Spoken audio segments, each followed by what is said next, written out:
Yeah,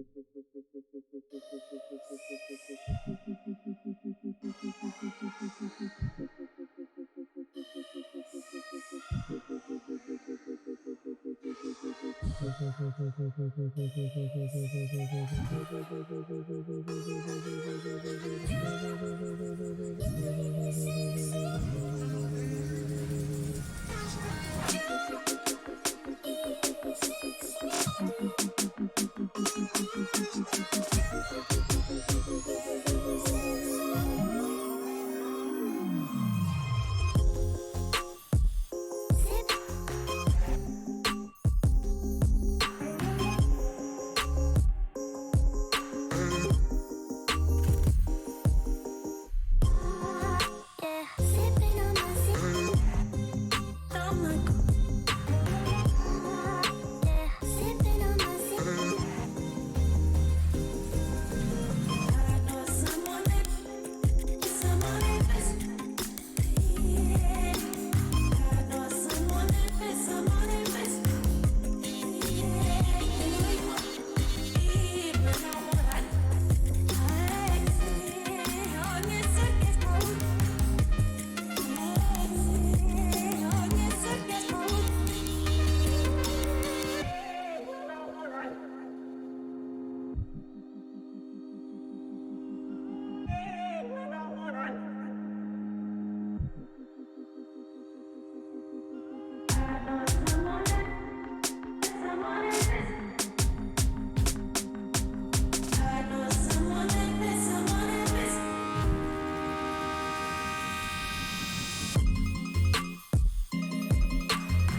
Hello and welcome to the South Burlington Development Review Board meeting for August 4th, 2020. My name is Matt Cota, the Chair of the Development Review Board. Also in attendance is Alyssa Portman, John Wilking, Jim Langen, Don Philibert, and Brian Sullivan.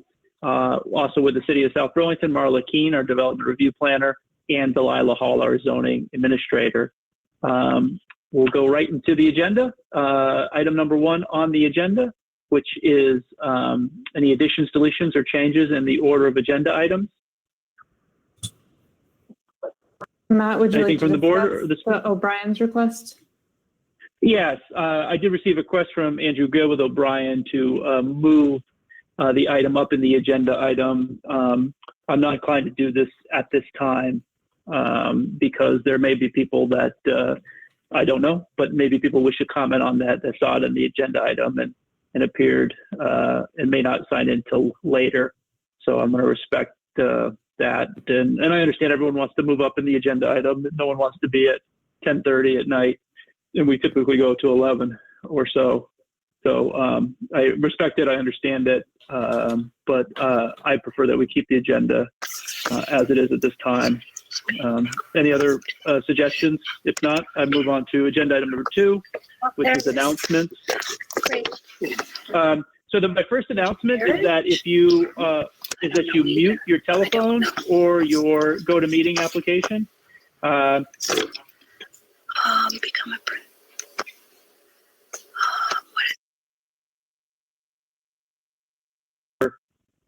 And it makes it difficult to hear.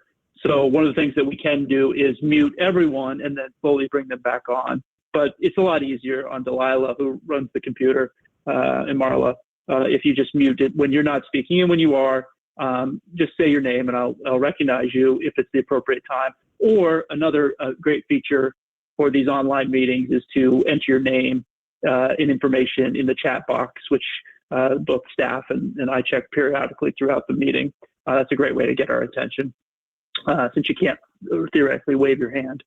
For those in attendance, those on the phone, those watching online, you have the opportunity to listen and speak as just as a regular meeting. And this meeting is being recorded and be available to the public. Anyone who wishes to participate in the hearing, I can't hear anybody. Hello? I can't Can see anyone hear me? anybody. Do you have a volume? Delilah, can you hear me okay? Thumbs up? I can hear you fine. Okay, good. I can hear this other person. Is that Alyssa? I'm not sure who that was. No, I think that was a member of the public. They probably haven't clicked on in the GoToMeeting chat box. If you can hear me now, there is a way you can Anybody control your hear audio me? to make it sure. Yes, we can. Whoever it is, they need to go to their settings and to click on computer audio, and I think that would solve the problem. But if not, then we're going to have to mute them at this time. Anyone who wishes to participate in the hearing should sign the virtual sign-in sheet in the chat box. Anyone on the phone that would like to sign in can send an email to Marla Keene at mkeene@sbirl.com, or my email at mcota@sbirl.com. Provide your contact information. It's important to sign in the sign-in sheet in order to be considered a participant. Should you want to obtain party status, if you decide to appeal a decision made by this board, you can always submit comments in writing. And these are the guidelines of these virtual DRB meetings, similar to when we meet in person. Everyone has an opportunity to comment. And in addition to that, everyone has an opportunity to comment. If there's something not related to the agenda, the opportunity to do so is now. So we're at agenda item number 3. If you have a comment that's not related to any of the agenda items, please say your name now or enter your name in the chat box. I'm going to go check the chat box. Oh, it's Thomas and Kimberly Phillips who can't, yes. So Thomas and Kimberly Phillips can hear us now. And so they have signed in. So I don't see anyone that has a comment or question not related to the agenda. So I'm going to move on to agenda item number 4. Agenda item number 4 is continued preliminary and final plat application number SD 2021 of Beta Air Incorporated to amend a previously approved plan for an airport complex. The amendment consists of constructing a 23,500 square foot 3-story addition to an existing 39,200 square foot 1-story existing hangar an office building, reconfiguring the adjacent parking area, and related site improvements at 1150 Airport Drive. This is a continuation of the hearing. No need to swear in the applicants, but please identify who is here for the applicant. Don Stewart And Hi, Don. Who else is with you? Larry Mackey. and Keith Larry. Wagner.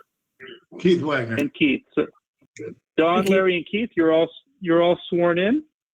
How are you tonight? Good. Well, thank you. And you? Good. You've had a chance to see the project. If you want to just provide I always give the applicant a chance to do a 30-second overview of their project, but we've gone through this in subsequent weeks, and but I give you the opportunity again to summarize it. All right.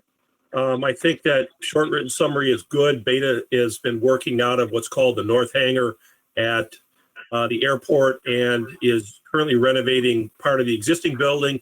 This is for an addition on the north side of the building to increase the amount of space for labs and offices. It is a modern addition to an existing metal building, and includes site repairs and work on the exterior of the building. Excellent. And so I think now's the proper time to step through the staff notes, if that's all right with you, Don. I assume you've read them and have an opportunity to respond to them. Matt, Much of them have to do. Sure, go ahead. so I know, and this is probably more to Marla. I noticed that the square feet is different from the square feet in Sketch slightly, and I've seen this in a couple of applications. Is that just what happens from Sketch to preliminary plat? Yes, so from time to time, it'll just change a little bit, and if it's not a substantial change, they don't. No, it wasn't. Go No, back okay. and check. Sketch. Okay. If you notice the chat box, Delilah, if you have a chance to respond to the person in the chat box who is perhaps would be best served if they called in with their phone to the call-in number if they can't get their computer working. But that's coming up in the next agenda item. Thanks for taking care of that, Delilah. Okay, so let's go to staff comment number one. City staff considers the proposed landscape budget includes several items which may not be consistent with the purposes of the city's landscaping standards, while at the same time recognizing that as a result of the significant replacement value of the trees to be removed, the site is adequately landscaped. Referring to the landscaping standards in South Burlington's land development regulations, item number one, staff recommends the board discuss whether providing $27,213 or 39% of the minimum required landscaping budget in grasses is consistent with the purpose of the landscaping standards. These are grasses, I assume, Marla and Delilah, that we have approved in other landscaping as part of landscaping budget. 39% is a pretty big number, but of course, as we're going to get to, we also have the master plan for landscaping master plan to deal with. But how does the board feel about using grasses as part of the budget for their landscaping? Is there any objections from the board regarding including grasses? Are these perennial grasses? Yes, they are. This is Keith Wagner, the landscape architect. You're gonna have to call Brad on this. Well, it's a large percentage. I don't think we've ever gone this far before, and that would be my concern. I think every time that we skate this edge, I think we were around 30% on the apartment building that the Pizzagalli's built, and it was primarily because of stormwater mitigation, and it wasn't just grasses; it was grasses and perennials. Not that grasses aren't perennials, but other perennials. So this is a big number. It's a big percentage. It's not all that surprising a number. I guess I would, it wouldn't stop me from approving it, but it's not ideal. Yeah. If I may, this is Keith Wagner again. I just wanted to maybe run through why we chose this specific plant. Couple things. One is, I think it's an appropriate plant for the site because it's a big sand delta. The ornamental grasses can certainly withstand drier soil, so they're not going to require irrigation. I like them because they're kinetic. They move in the breeze. They're hardy. And though nothing is zero maintenance, they are as close to zero maintenance as you can get. And I find that attractive. So people aren't out there using, mowers, let's say, on lawns and things. And lastly, if you recall on the master plan, we had developed a plant palette of birches and ornamental grasses. And they were an important part of that palette for the master plan. And certainly in the master plan, you approve that.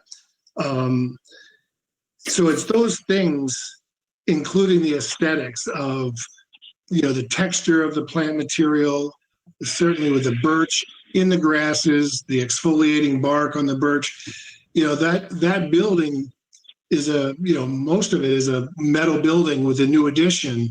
So we're trying to add texture and complement what the architect is doing with his materiality. So there you go. That's why we went with that and why I think it's a good selection. And if we could, segue into comments number 2 and 3, which is, whether we include bollards as part of the landscaping budget. But then again, we get to 3 and we're talking about it's part of this master plan. This is the wiggle room we have, right? I mean, is this just moving numbers on the paper because we have all this balance of the master plan to work with? As long as the building is adequately landscaped, which it seems to be, you can make up the difference with the master plan, landscaping plan. Do I have that right? John, do you want to answer that? No, go ahead, Keith. Well, I think in terms of, you want me to address the bollards? I will.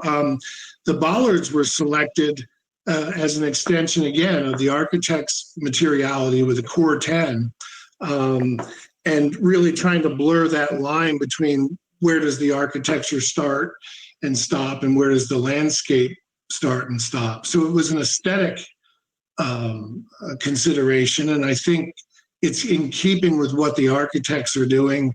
There's a warmth to them with the wood, and then the core 10 ties back.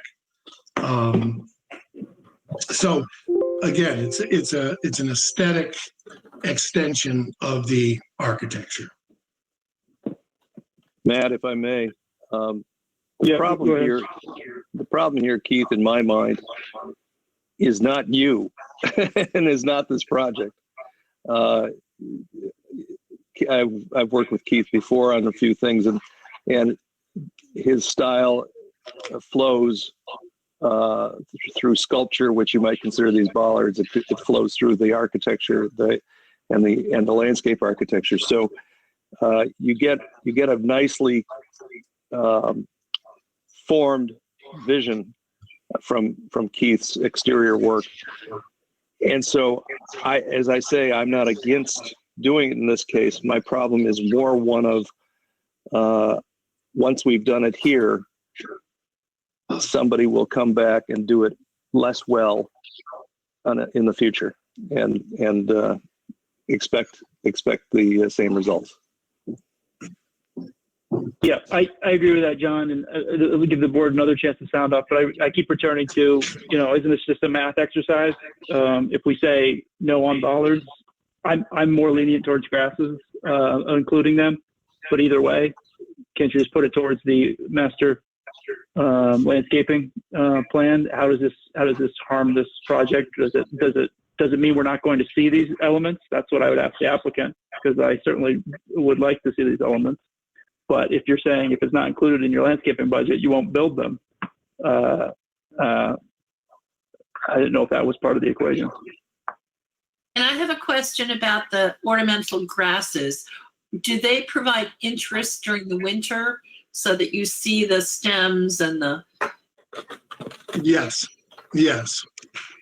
They send their seed pods up late in the fall, and ideally, we always recommend that they stay up until spring, and that's when you cut them back. It'll be a Okay, one time.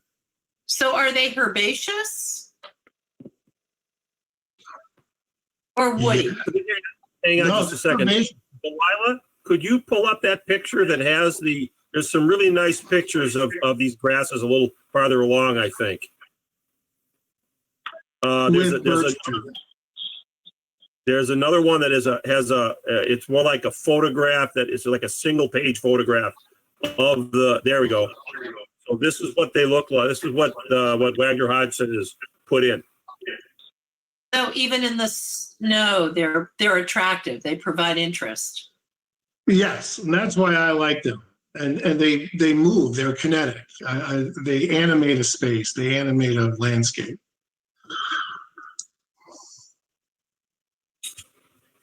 Thank you.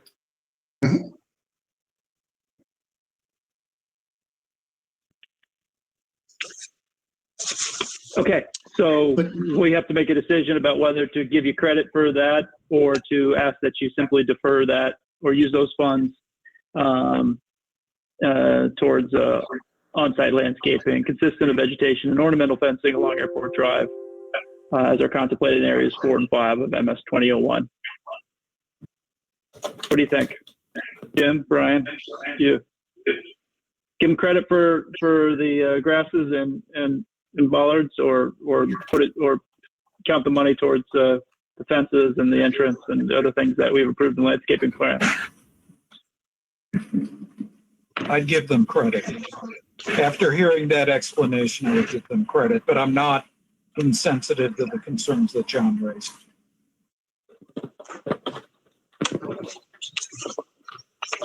Jim, Melissa?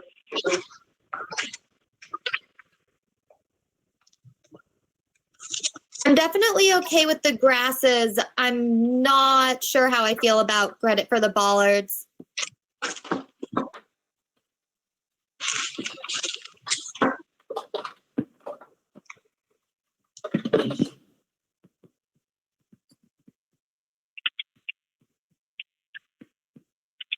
So this is Dawn. I've already weighed in, but John spoke in very complimentary terms about their use of bollards generally. And I know we always have to be concerned about precedents, but if they use bollards artistically, it doesn't necessarily mean that we have to approve bollards that are just kind of vanilla bollards in the future, correct? Yeah, I think that's right, Dawn. And I don't know how many of you have ever been down to the Burton factory, but this is by them doing these Core 10s, Burton has a sort of an industrial bollard that they've used. I think they probably were handmade and give a similar feel. And so in my mind, it is more sculptured than typical bollards. So I don't have a problem with it in this case. My problem is one of precedent, and that's all.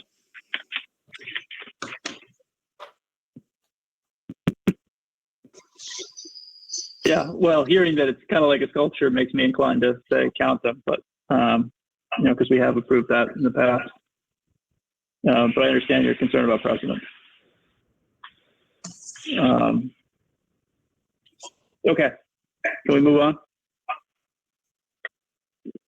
Staff, item number 4, staff recommends the board require the applicant to comply with the conditions of MS 2001, including preparation of a detailed plan of the off-site improvements, construction of the entrance features first, and provision of the budget for the proposed off-site improvements prior to closing the hearings. As a note, staff is comfortable with the elements of landscaping plan that happen to be both on-site for this project and part of the overall landscape plan considered in MS 2001 being installed concurrent with this project, as it serves to meet the requirements to adequately meet the on-site needs.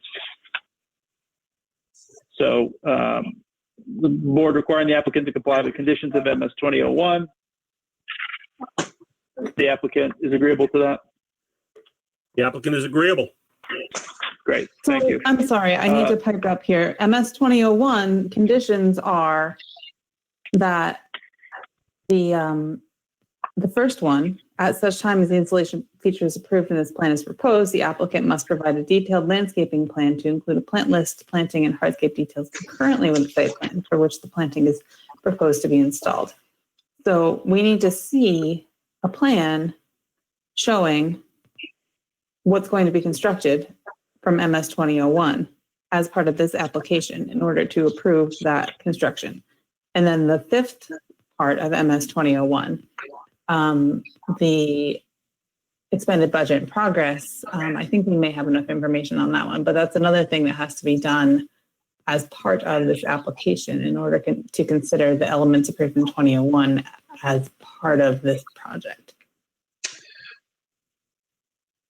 So this is Don Stewart, and I guess I can address this towards Marla.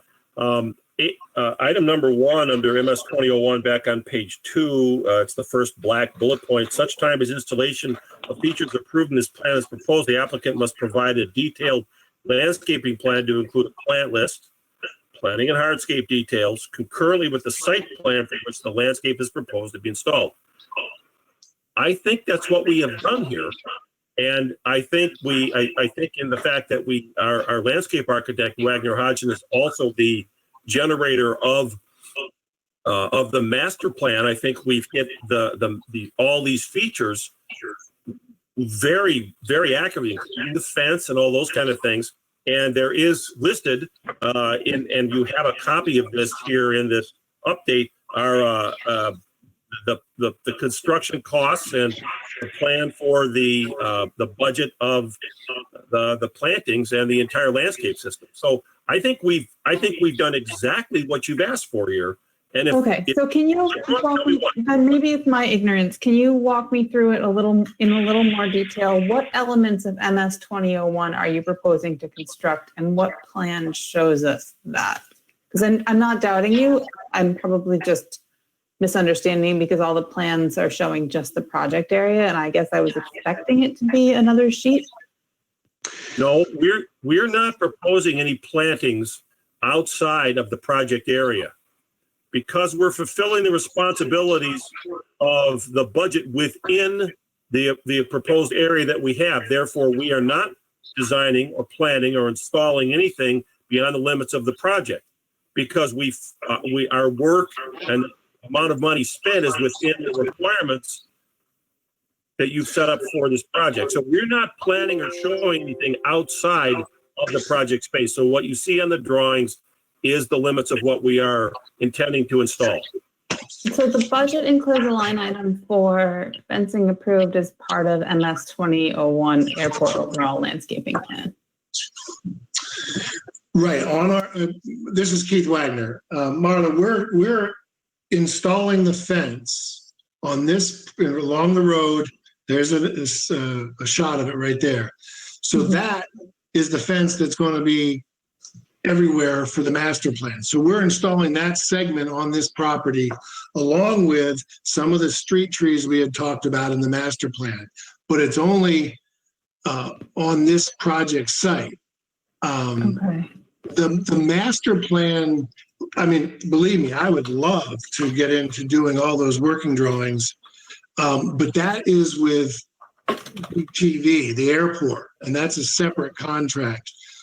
But in the meantime, what we're trying to do and are doing is taking bites out of that master plan and using it sort of incrementally as each project comes on, and that's what we're doing here. Okay, so the street, I guess I understand what you're saying now.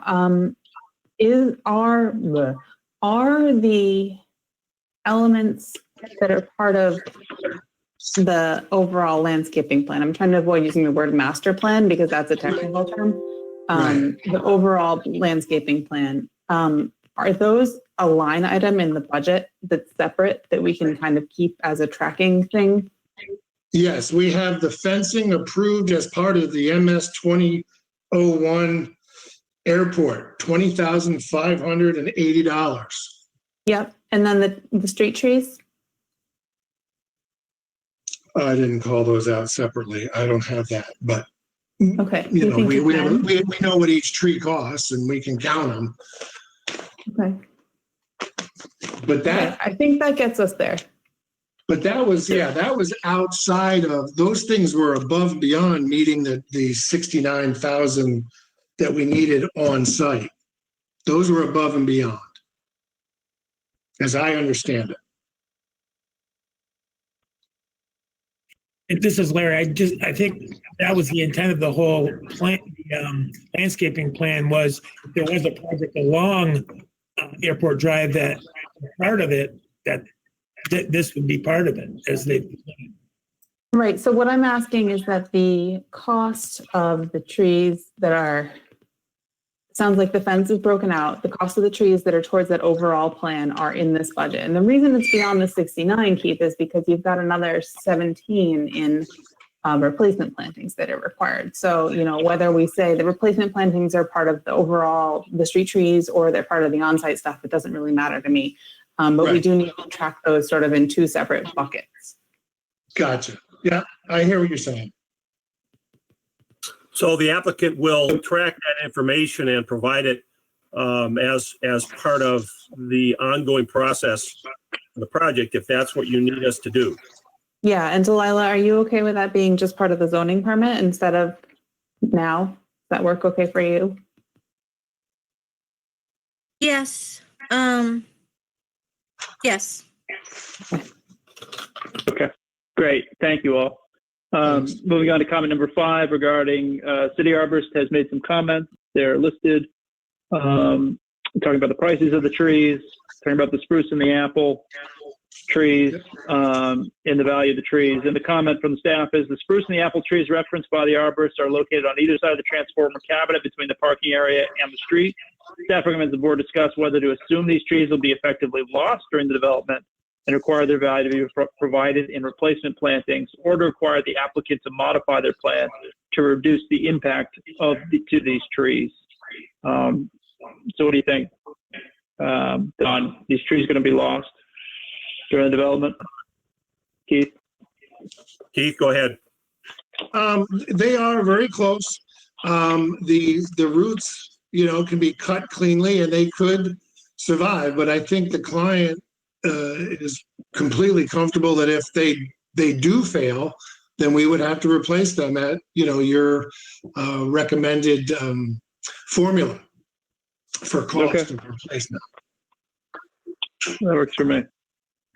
Number 6, staff considers the final sentence on 1306B5C requires the applicant to provide curbing at the ends of the parking areas. The only proposed curbing appears to be at the entrance drive. Staff recommends the board require the applicant to provide curbing at the ends of the parking areas and show it on the layout and plan. Curbing and show it on the layout and plan. Curbing is currently only shown on the utility plan. Staff considers this can be a condition of approval. Don, how are we feeling about curbing? If we can go to the C103 drawing that we included in the packet, I think we can talk about this and we have a good solution. Okay. Is that in the packet or the supplemental, Marla? Yes, ma'am. It's in the packet. It should be I think it's the first drawing. Okay, hold on a moment.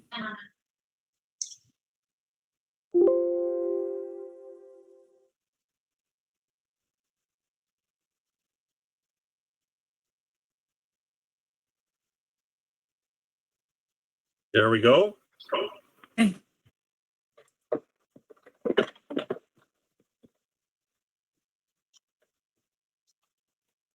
Yeah, it's sort of hard to see here, but if you notice the inner circle of parking, there's a darker definition that moves along the outside, and it's actually the curbing is actually marked.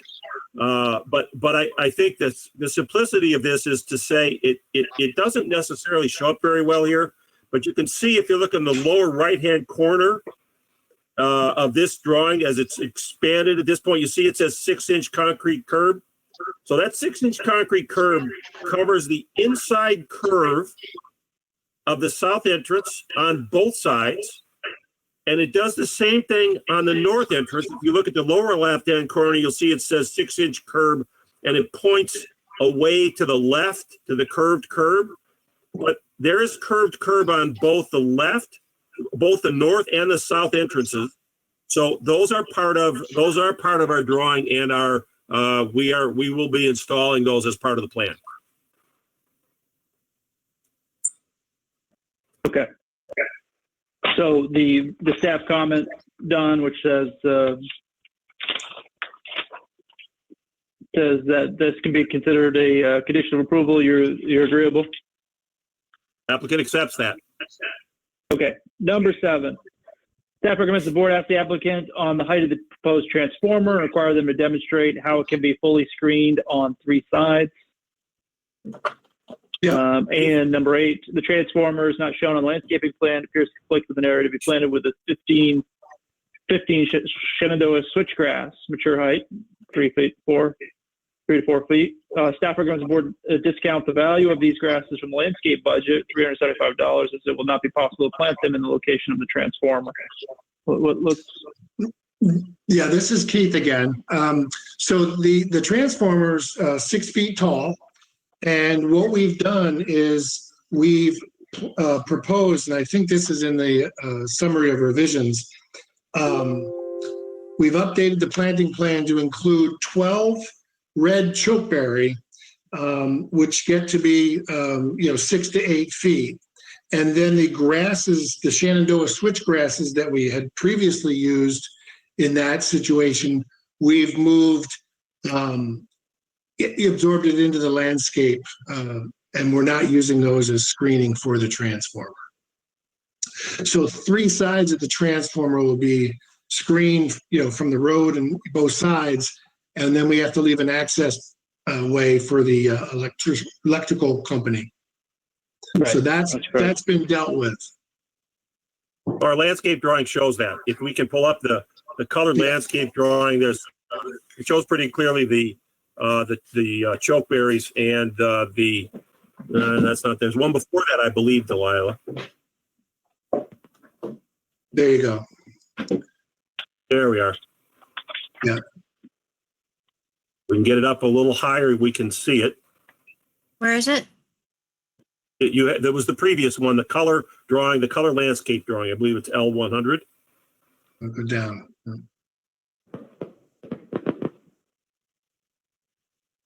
This one?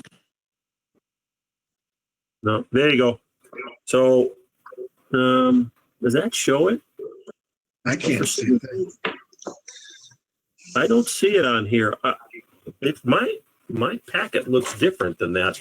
The one Is we this in what you sent today? Because this is the packet. So is this in the materials you sent today? The materials that we sent today. Well, let me explain what the situation is, and then I think that because I think this is reasonable that this is a condition, and I don't know why it doesn't show, because I have a drawing here that does show it. That if you look at there's 2 cars in the parking lot on that inner circle. Just inside of that is where that transformer sits, and I'm sorry, I don't know why we don't have the correct drawing up there, but we do have one, and I thought it was submitted here, and maybe it was my mistake that it didn't get submitted, but we have one that shows it. Delilah, this is Keith. Can you go back to that planting plan? I just want to see what the number, what the date is on that. And can you zoom in? Yeah, I don't see it on there. I think we have it on the planting plan, and maybe it was not submitted, but we have the choke cherry, red choke cherry on here. And we added the islands to the south lot and additional trees. So you should have all that and we can get it to you. But in terms of, I think I found it. Yeah, it's in what you sent today, not in the packet materials, so. So go to I'm page sorry, two. I of misunderstood the the stuff that question. sent today. It isn't what we said today. Because the landscape drawing was updated to reflect the plantings, both the installation of the transformer and the plantings around it. Is it in this one? No, there is a, Yes. is it on this Yep. one? If you go down a little bit? can you zoom in on it Yes, at all? sorry. Sorry. There you go. See where it says 11AA right in front of that car, right above that car in the parking lot? So where your cursor is now, go over towards the south. No, move your hand over to your right, to the right of the drawing. Now, you see the car parked facing the street? Okay. Right there's the transformer, and there's the chokeberries around it. And the grass is there. Yeah, We see it there? There you Yeah. go. I see it. And we used those, we didn't take the Shenandoah grasses off the plan, we just moved them to the right of that transformer planting. So we're creating this sort of series of stitches of grasses that help screen the cars. And it's done in a sort of, if you zoom back, you'll see it's a composition, a pattern, a repetition, if you will. They happen along there in various places. And I do want to point out, one of the things that Craig mentioned is he wanted us to change the American elm to the Accolade elm, and we've done that. Just wanted you to know that. And that shows up on that plan as well. Thank you, Keith. Thank you, Don. That's the end of the staff comments.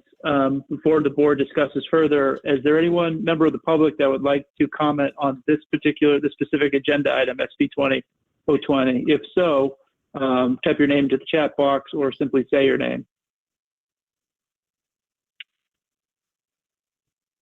Okay, not seeing anything in the chat box, not hearing anyone offer a comment on this proposal, I would ask the board or staff if they have any other comments or questions of the applicant. Hearing none, I would move that we close SD 2021 of 1150 Airport Drive. Do I have a second? Second. I'll second. Ooh, I heard John. Is that John seconding? Yeah, I second. Okay, and as we do in remote, we roll call. So I'll start with Brian Sullivan. Aye. Don Philibert. Aye. Jim Langen. Jim? Skip Jim. John Wilking. Aye. Alyssa Portman. Aye. Matt Cota, the chair, votes aye. Jim, do we have your vote?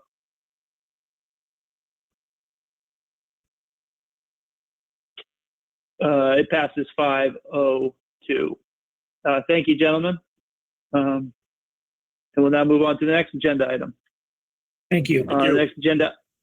Next agenda item is final plat application SD 2023 of Thomas and Kimberly Phillips to subdivide an existing lot of 2.02 acres developed with a single family home into two lots of 1.12 acres, lot 1, and 0.9 acres, lot 2, for the purpose of developing a single family home on lot 2 at 1430 Spear Street. Who is here for the applicant?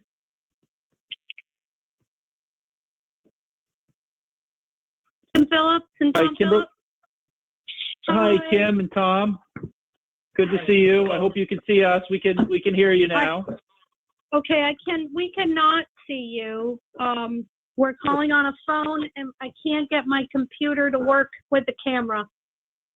Okay, so Thomas and Kimberly, we can see you, just so you know. Perhaps, so your camera is working. So your camera is working. It's good to see you both. And And so this is a final plat application. So I would ask you, do you have one with you, or is it just you two presenting this project? No, our environmental engineer, Brad Wheeler, is calling in. He should be calling in. So. Okay, Brad, are you on the line?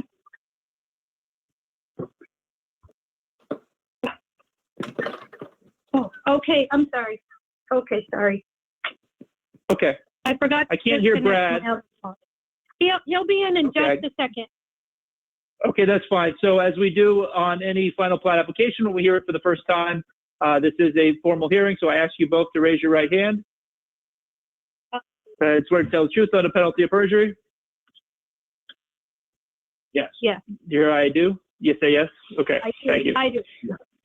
Yes, great. Yes, sir, I do. That's fine. Thank you very much. And I apologize for the clunkiness of the Zoom, but that's the GoToMeeting app, but we've got you now. So Okay. tell us a little bit about what you have on Spear Street and what your proposal is. Give you a brief summary before we dive into the questions that we have. Okay. Let's see. I was looking for my narrative. I'll let my husband start, and then maybe I'll finish. Okay. This is Brad. Okay. Just want Go to ahead, let you know that I'm logged in.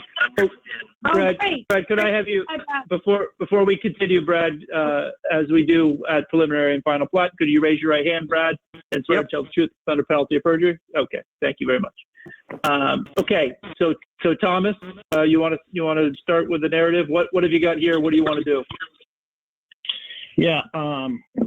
Well, we bought this. We thought we were buying 2 lots, and that's the way the real estate had it, and the deed had it as 2 lots. And then we had bought it and fixed up the house, and then oh boy, I don't know where to go from there. It's been a long road. Let me just read this. Yeah, if you can read that, Kim. I guess Kim's got it here in writing now. Okay. Here's the narrative that is included in there if people wanted to follow along. It's 1430 Spear Street is 2.2 acre parcel. It was originally 2 separate lots, one house. So Kimberly, yes. is this the narrative Yes. that's in the packet? Okay, we have this narrative. We have this narrative. Okay. I won't ask you to read the whole thing. I just always want to give any applicant the opportunity when the project has come in to just say, for instance, in this you might say we have 2 acres here that we want to subdivide into 2 lots. And then we'll dive right into it, just so people who are listening can know the scope of the project, Okay. I in would terms like of to where it say is and what it is. Yeah, the purpose of it is to build a single family home on the lot that we are subdividing. That is kind of going to be the purpose once this subdivision goes through. It's been kind of a strange road with having to go with the PUD regulations. So we're trying to get through a lot of stuff. I've done a lot of reading, so. No, I understand. So you are in the southeast quadrant. So any subdivision, even a 2 acre, simple subdivision is a PUD under our land development regulations. What I'd like to do is start with the staff comments so we can sort some of this stuff out. The first is we're talking about zoning district and dimensional standards, and your max building coverage and your maximum overall coverage. The comment number 1 from staff is that the applicant has not provided enough information to calculate building coverage on lot 2 or overall coverage on either lot. At sketch, the board directed the applicant to demonstrate the proposed lot coverage. The applicant has prepared a sketch showing a potential layout for lot 2. Staff recommends the board discuss whether to require the applicant to provide overall coverage for lot 1, and whether to require them to provide maximum overall and building coverages for lot 2. I see that you have on lot 1, 5% max building coverage. Your max overall coverage is unknown, and then both are unknown right at this time for lot 2. I think that I did send some extra information into Marla about a week ago. And it was all in an email. I thought maybe it would be included. Yep. So that's so you sent those, and Delilah can pull those up now. Delilah, they're in the supplemental. Sorry about that. I meant to let you know. That would be great, because I think we addressed all of that in that all of the lot coverages, including for a house, an estimated of a house that could be built there, and what the overall coverage would be. I think it was maybe 18% total with the driveway in the house. Yep. There I think it you're is. okay on the coverages stuff with this additional information. Okay. Great. Okay, so this fills in the blanks. Thank you very much, Kimberly, for that. Wonderful. Staff comment number 2, staff recommends the board require the applicant to demonstrate compliance with the maximum allowable height measured as prescribed in section 3.07 as part of the zoning permit for any building on lots 2. Does that make sense, Kimberly and Thomas, that we're asking you to ensure that you are in compliance with our LDRs when it comes to your maximum building height? Yes, I think, well, I guess the statement I'd like to make is any house that would be built there would conform to that. We don't have a plan for a house because it's just a subdivision permit, but if obviously, I guess if a house were built, it would definitely conform to those standards. And I don't know how to prove that if you don't have a house plan. Right. But if this decision were to pass or be part of the decision, it would be implied with whoever, you or whoever else decided to build on that lot. It would be written in black and white, so there would be no wiggle room. So just putting that out there. Number 3, the property is located in Dorset Park View Protection Zone D. Staff estimates the maximum elevation allowed on lot 2 is around 430 feet. The existing home is located around an elevation of 386 feet. Therefore, it appears that any building below the maximum allowable height is likely to meet the limits of the View Protection Overlay District. Staff recommends the board require demonstration that this is met at the time of the zoning permit application. Staff recommends the board impose a condition limiting vegetation to that which has a maximum typical height of no more than 44 feet. That makes sense to me. Is it agreeable to the applicant? Yes. Thomas and Kimberly? Yes. Okay. Okay, moving on to staff comment number 4 regarding open space and resource protection. Staff recommends that in order to find, open space areas on site shall be located in ways to maximize opportunities for creating usable, contiguous open spaces between adjoining parcels. That's the requirement in the South Burlington Land Development Regulations. As shown on the aerial image at the beginning of this document, this property abuts a parcel zone SPQ NRP, which is part of the Pinnacle at Spear neighborhood. It will not be developed. The proposed building envelope for Lot 2 would locate a building on Lot 2 roughly even with the existing building on Lot 1. The home was proposed at the back of the building envelope. Staff recommends that in order to find this criterion met, the board should include a condition that no structures of any kind shall be located to the east of the proposed building envelope, and that the applicant formalize the building envelope on the plat prior to recording. Is that agreeable to the applicant? Yes. Yes. Okay, thank you very much. Staff comment number 5. Staff comment number 5 deals with the wetlands. Just several comments regarding this. Now, the applicant has stated in the narrative that they have placed a driveway in a historic driveway location. The applicant also references having obtained a driveway permit for the installation of the driveway from the Department of Public Works. Staff considers both statements to be erroneous. Aerial and street view imagery from 1962, 1999, 2011, and 2012 show no driveway on the southern portion of the existing lot. And the imagery from 2011 and 2012 actually show the presence of wetland-type vegetation in the location where the driveway has been installed. Regarding a driveway permit, the Department of Public Works has no authority to authorize land development activities. The reference permit is permit number 2204 to open streets of right-of-way issued on February 24th, 2020, which only address work within the city right-of-way. Staff notes that this street opening permit was applied for after the Development Review Board sketch plan meeting of February 2nd, 2020, at which the board directed the applicant to provide for a shared driveway between the two lots. That was the recommendation to the applicant at sketch. So staff comment number 5. Staff considers the applicant has placed unauthorized fill in a Class 3 wetland. If the board approves the project as proposed, the applicant may potentially retain the currently unauthorized fill. If the board ultimately determines that the applicant may not cross the wetland with a driveway, staff considers the applicant will be required to remove the fill, and the board may recommend a wetland restoration as a condition of approval for this planned unit development. Staff recommends the board revisit the unauthorized impacts after concluding their discussion of the proposed driveway. which gets us to the point whether we are going to, the applicant, and I've read some of the comments, but this is the point of the time where we have a discussion about whether we're going to have one curb cut or two curb cuts, whether we're going to have one driveway to both lots or two. And it's your preference that there be two. Is that correct, Thomas and Kimberly? That's correct.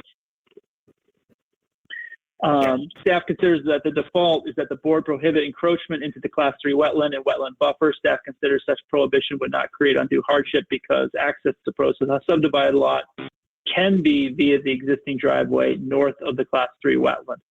So this is the difficult balancing act here that we've got. And your reasons for having two curb cuts is if you want to articulate that, either Thomas or Kimberly or I'm sorry, is it Paul?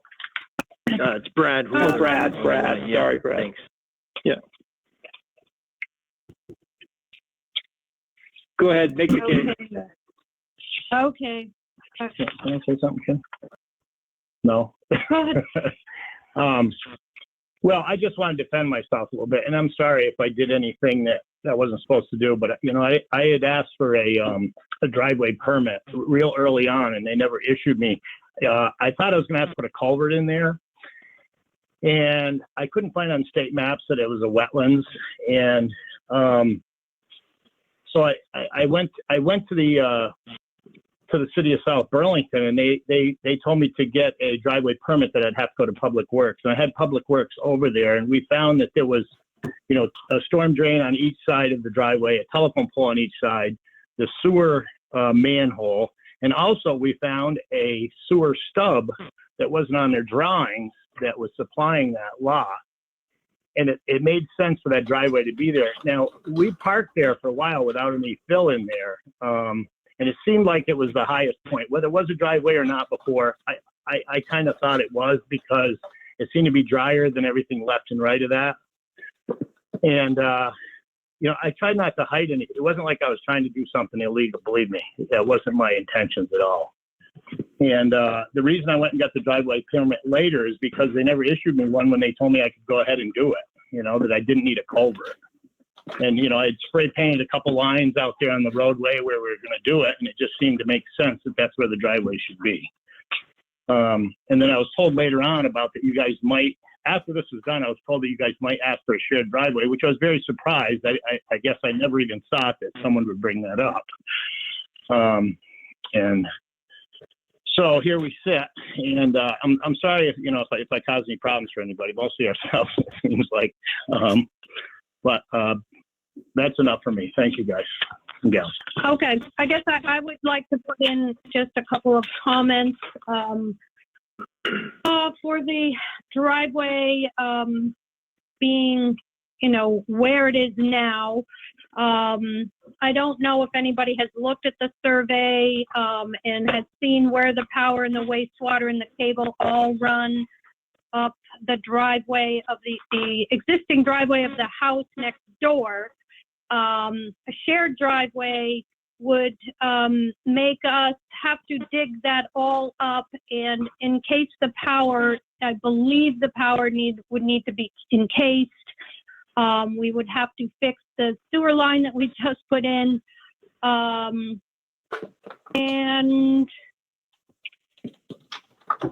everything running to the second lot. It would disturb less of the wetlands if we kept the driveway to the second lot where it is, and we're trying really hard not to disturb anything more there. As I'm sure Brad will speak to that. We've gone over it with our environmental specialist. We went over it with our engineer, David Tudhope, as to what exactly would work best for that area.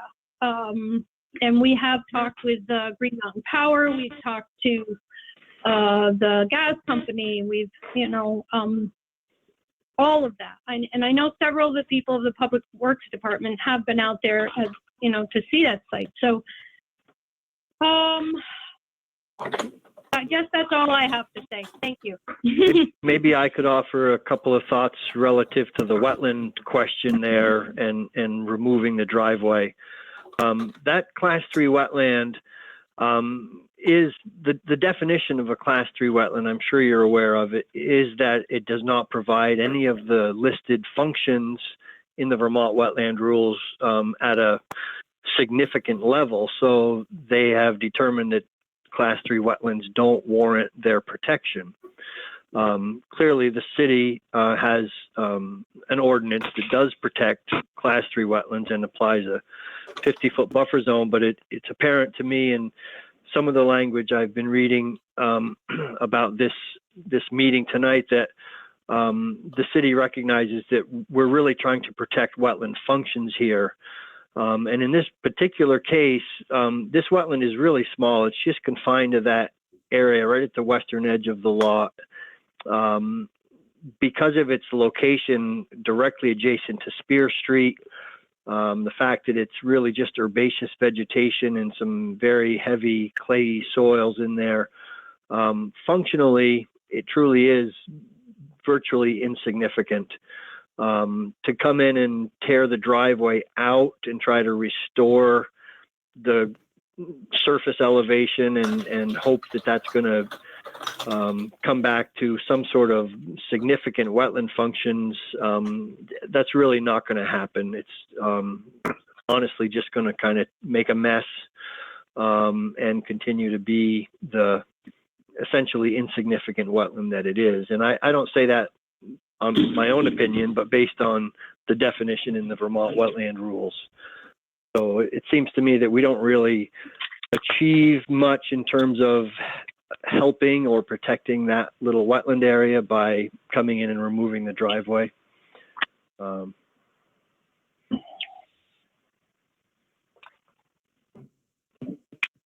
have any comments regarding shared driveway, wetlands?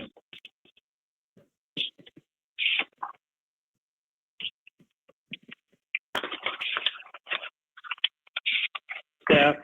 I'm sorry, that was directed at me? No, it's directed at my fellow board members. Oh, okay. If they have any comments regarding what we just heard.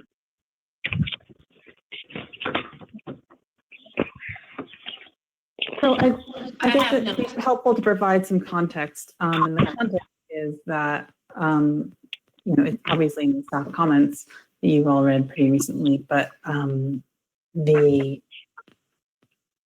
the reasons the applicant gave are stated in the staff comments, and then the reasons that the LDRs require consolidated curb cuts is that stated in the staff comments, mostly related to 1512 about access management. So, it is a one lot subdivision. It is a wetland impact. It is in the LDRs. It is a one lot subdivision. It's really up to you guys to decide. This is most of the staff comments focused on this because of the feedback from the board at Sketch. Right. Thank you, Marla. Further to that point, staff considers based on the small size of the wetland, less than 8,000 square foot, and the proposed size of the impacts, 2,000 to 2,500 square foot, proposed impacts may result in the loss of the wetland altogether. That's number 6. At Sketch, the board asked the applicant to perform a wetland evaluation if anything was found, that the applicant perform a wetland delineation. Staff considers a wetland delineation identifies the functions and values of wetlands, which would allow the board to evaluate compliance with these criteria. Staff considers the Wheeler Environmental Services Report represents a wetland evaluation and recommends the board discuss whether to require a specific delineation. So we don't have, Brad, we don't have a delineation in your evaluation. We just have a, is that correct? Yeah, that is correct. What's not correct in that statement is that a wetland delineation does not imply that a functional evaluation has been completed for a wetland. But in a more of an informal way, I can tell you that a functional evaluation of that particular spot, that little wetland area, would find that there are no functions. I'm referring specifically to the 10 listed functions in the Vermont wetland rules. It would find that there are no functions being provided at a significant level. So the delineation itself was not done formally because it was wintertime when I was there. But we were able to look at the hydric soils in some detail. And in fact, Tina Heath from the Vermont Wetlands Office made a visit with us in the spring, and we looked further at the soils. And the soils extend no further than 65 feet from Spear Street. And I don't think that that area is 100% hydric soils, but they did move up away from Spear Street that far. So by definition, a wetland has to have hydric soils and a dominance of hydrophytic vegetation and indicators of wetland hydrology. So my determination was, if we're at the edge of where the hydric soils are, it clearly can't be, by definition, a wetland further up the slope where the soils are no longer hydric. So that was really the basis of putting that line on the map that shows the wetland upland break at 65 feet east of Spear Street. To do a formal delineation, I do think if a formal delineation was requested, we would likely only reduce the size of the wetland area that's mapped. It certainly wouldn't show a larger area that would be wetland. Okay. The city stormwater section chief reviewed the application on July 23rd, offers the following additional comments as described in wetland report letter written by Bradley Wheeler, and determined that a class 3 wetland is present on the western portion of lot 2 of the property. The city's LDR section 1203 states that encroachment into class 2 wetland buffers, class 3 wetlands, and class 3 wetland buffers may be permitted by the DRB upon finding that the proposed project's overall development, erosion control, stormwater treatment systems, provisions for stream buffering, and landscaping plan achieve the following standards for wetland protection. So this is, in other words, we can allow this if the encroachment will not adversely affect the ability of the property to carry or store floodwaters adequately. And if the impact of the encroachment on the specific wetland functions and values identified in the field delineation and wetland report is minimized and are offset by appropriate landscaping, stormwater treatment, stream buffering, and other mitigation measures. Do you have a comment regarding that specific point? Was that directed to me? To Brad? Yeah. Yeah, Brad. Yeah, I do. Part A in that paragraph, this location is not flooded. It's not a floodplain. There is no attenuation of floodwaters being provided by that wetland. So that's, there certainly is surface water that may flow down through there. There's a stormwater catch basin a little bit to the north. So that, there certainly is some surface water moving, but not flooding in the sense of the word, meaning, a stream overtopping its banks. That's not possible on that landscape position. Part C, the protection of the specific wetland functions and values identified in the field delineation and wetland report. Really, we haven't done that formally. There's, we're not disputing that. But like I said a few minutes ago, functionally, and this again is in part based on the definition of what a class 3 wetland is. It's considered to not provide any of those 10 functions in a significant manner, to such a degree that the state considers them not worthy of their protection.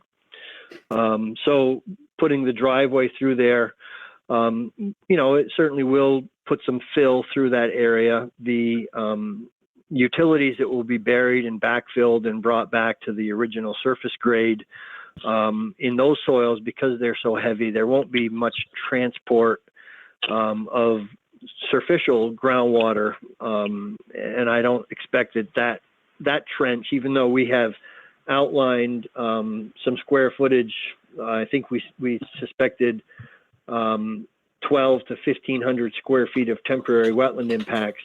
But temporary is the key word there. Those areas where the utilities are buried will, within a fairly short period of time, because this is just an herbaceous vegetation community there, that will return and again continue to function in the same manner that it is now. Even though it's quite limited, it shouldn't have any significant change where those utilities are buried. The driveway, of course, will be a driveway through it, and there is no getting around that fact. The comment from Dave is that maybe true that keeping the current configuration is less impactful than relocating it with regards to whether or not you reorient the driveway to minimize wetland impact. Reorienting the driveway on that lot, we're not going to gain much of anything because it's basically that whole western edge of the lot that's the wetland.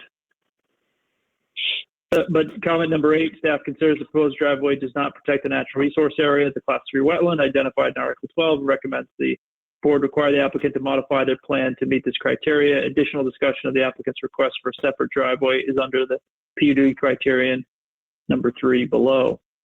So we're looking at keeping the informal, maybe historical, maybe not, driveway the way it is to access the lot, whether to modify that or to use the existing curb cut and access it from the adjacent lot. Those are the decisions before us. Does the board have any comments regarding what we've just heard? John, Jim, Melissa?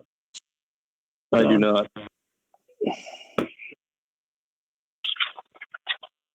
Okay.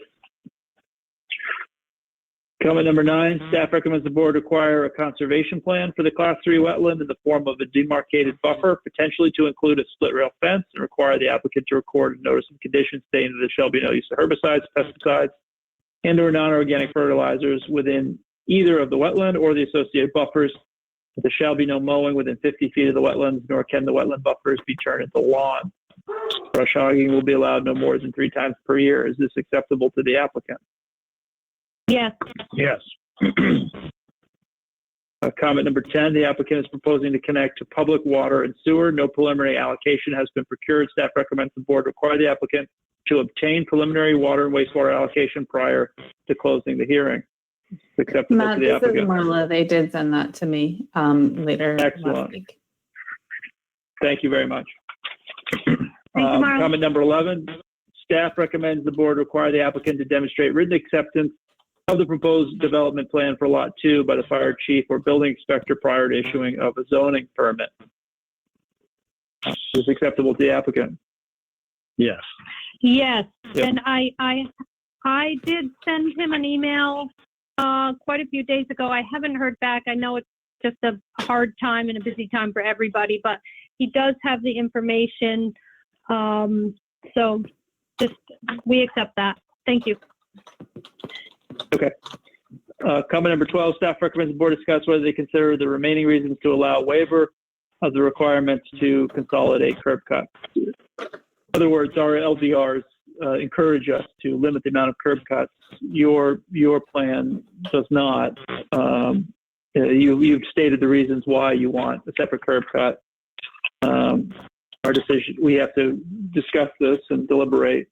But that comment follows a narrative from the Director of Public Works saying that he's worked with the applicant on both the utility design and driveway issue.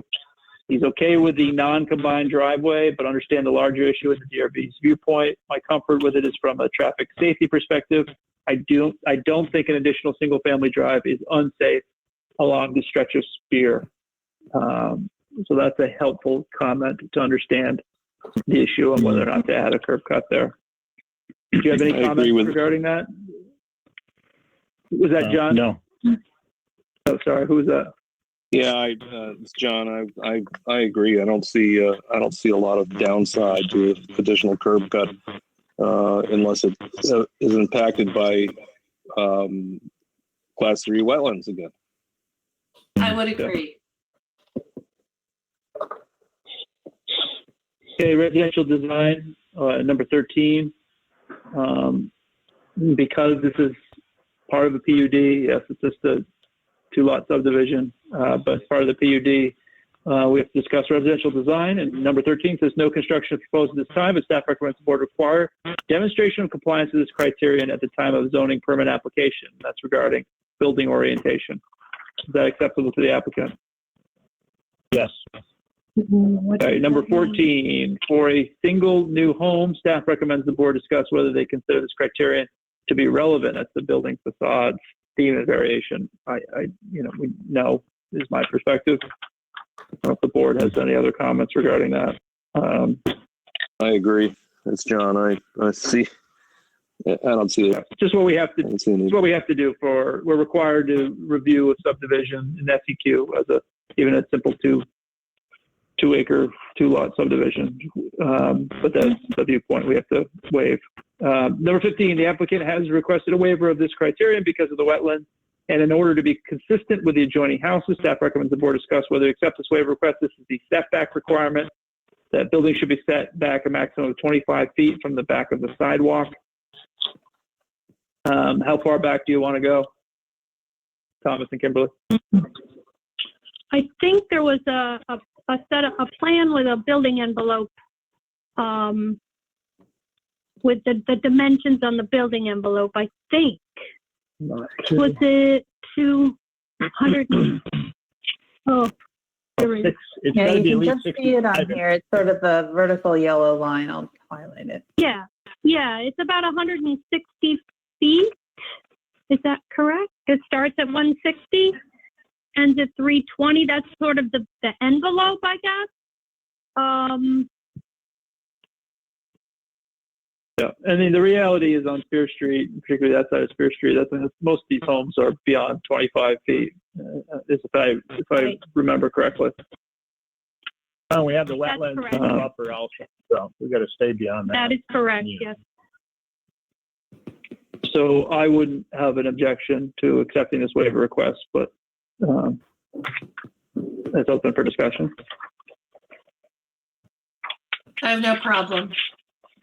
Okay, I think it's consistent with the neighborhood. Yep. Item number 16, no construction is proposed at this time, but staff recommends the board require the demonstration of compliance with this criteria at the time of the zoning permit application. That is a whole list of things. Is the applicant acceptable? This is regarding placement of garages and parking. You've had a chance to review that, Thomas and Kimberly, and you're fine with that? Okay. Yeah. Let's move on. Okay. We're not. All right.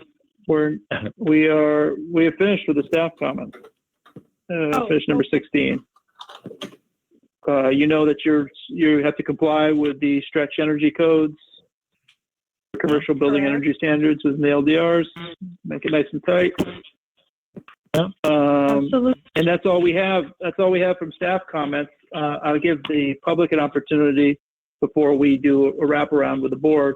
If there's anyone in the public that would like to comment on this specific proposal, please enter your name in the chat box or simply say your name. Okay, hearing none and seeing none, I would then return to the board and staff. Do you have any other comments or questions for the applicant? I have none. It's not your intention. I'm sorry. It's not your intention to live in either of these, right? This is just a subdivision development for you. Well, No, it's not. yeah, We would love to move our up original plan was to move, either build a new house Yeah. on the lot We or just- live in the house we fixed up. So Well- our daughter just graduated high school. there. Yeah, she And just without- graduated in June. So So we needed to wait for her to get done her high school, and always been my intention to move up there. So I'm hoping that we do. That's my vote. Well, terrific. Thank you. Yeah. Okay, then I would make a motion that we close preliminary and final plat application SD 2023. Do we have a second? I'll second. Seconded by Don. And roll call, Brian Sullivan, Aye. Don Philibert, Aye. Jim Langen, Couldn't hear you, Jim. John Wilking, Aye. Melissa Portman, Aye. and Matt Coda, the chair votes aye. Jim, can you how you vote on this one?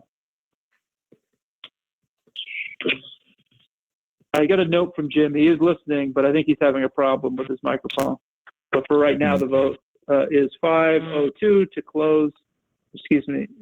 So thank you very much, Brad, Kimberly, Okay, and Thomas. Thank you. well, Okay. thank you, Jim voted guys. yes. Thank you very much. Okay, moving on now to agenda item number 6 and agenda item number 7, which will open up simultaneously. Miscellaneous application MS 2004 of 99 Swift Street, Associates LLC for a grading and replacement fill. Purpose is to preload the soils and establish a building pad in the location of a future building at 105 Swift Street. This is not a sketch plan. This is a miscellaneous application. And then same applicant for agenda item number 7, sketch plan application SD 2025 of 99 Swift Street Associates LLC to create a plan unit development, 2 lots at 99 Swift Street, 105 Swift Street, and construct a 7,300 square foot, 20 unit residential building, which 4 are proposed to be inclusionary units and associated site improvements on the lot of 105 Swift Street. Who is here for the applicant? Dave Marshall from Civil Engineering Associates. Hi, David. How are you? Bob Duncan from Duncan Precision Architecture. And Duncan. Marla, do you have a question? Jim stepped off to try and fix his audio. Who stepped off? Sorry, Marla. Who stepped off? Jim. Oh, okay. Okay. So let's start with the miscellaneous application. I'm sorry, Bob Duncan. Do I have that correctly? Yes. Is that right? Yep. Okay. And Bob and David Marshall, correct? Is there anyone else with your group? Yes, we have Dan Morrissey here also, as well as Steve Terrio, representatives from Wright Morrissey. And we also have Sam Beal from Bob Duncan's office. I'm sorry, Sam? Did you say? Sam Beal. Sam. Okay. So David, Bob, Steve, Sam, and Dan, all 5 of you, could you raise your right hand? Swear to tell the truth under penalty of perjury. I do. I do. All affirm. Thank you very much. Okay, let's talk about why we've got 2 different proposals here, and we'll start with a commentary about miscellaneous.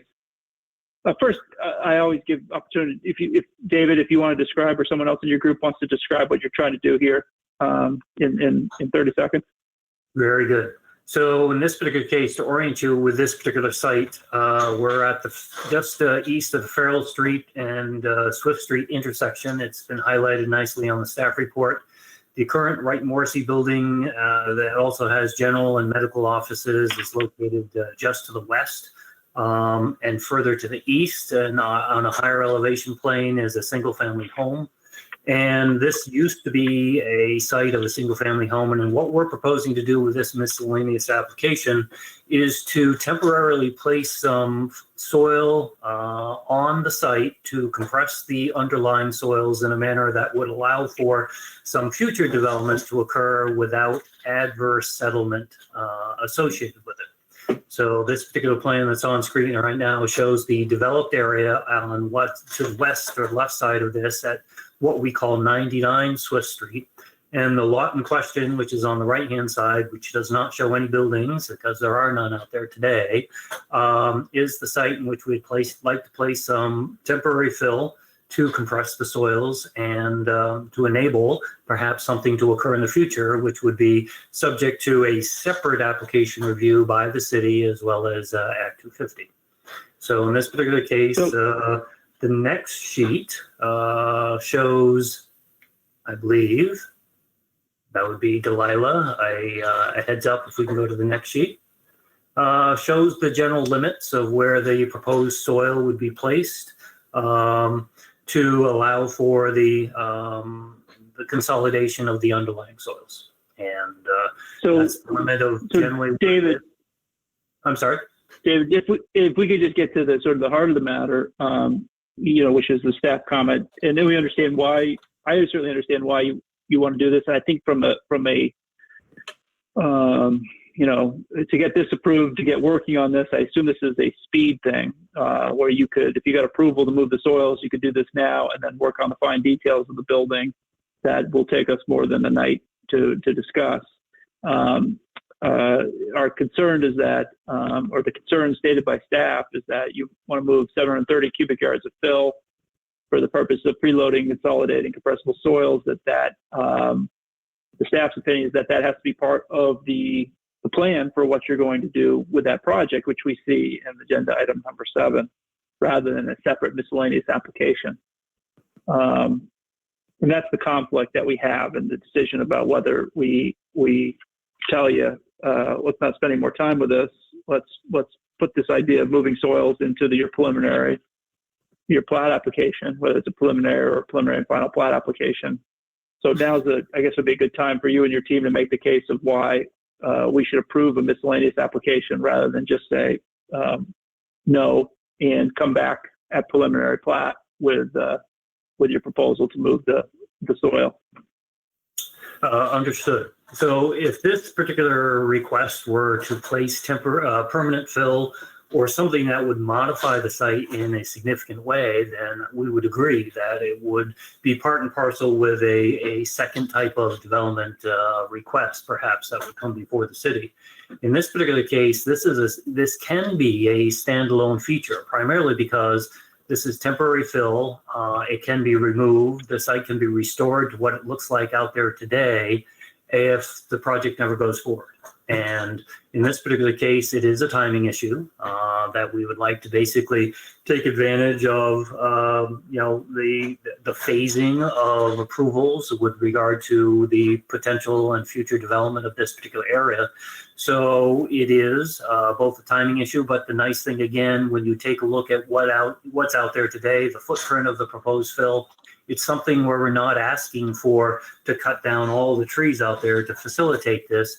This is a project that basically is occupying the previous development area as far as the temporary placement of material that, again, can be easily removed and the site restored if nothing ever happens. And if that weren't the case, then I think you would need to bind these together. But the nice thing about this particular approach is that they can be totally separate. And if the client chooses to walk away from, the second application that you're hearing, that this particular site is not going to be significantly changed because of this particular proposal.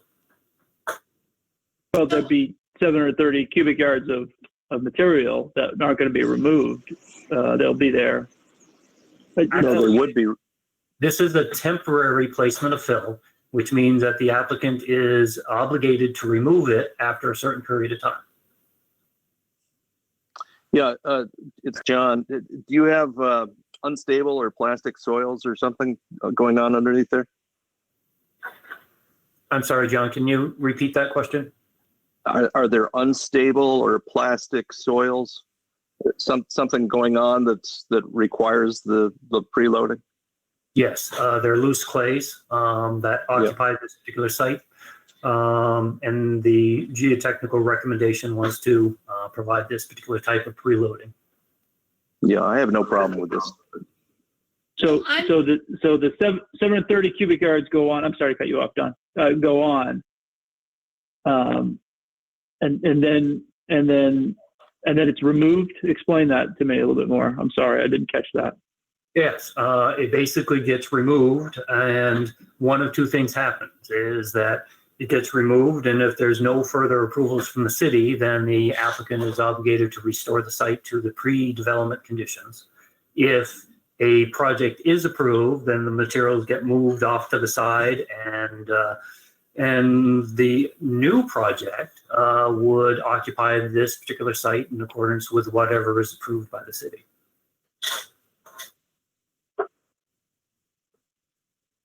Okay.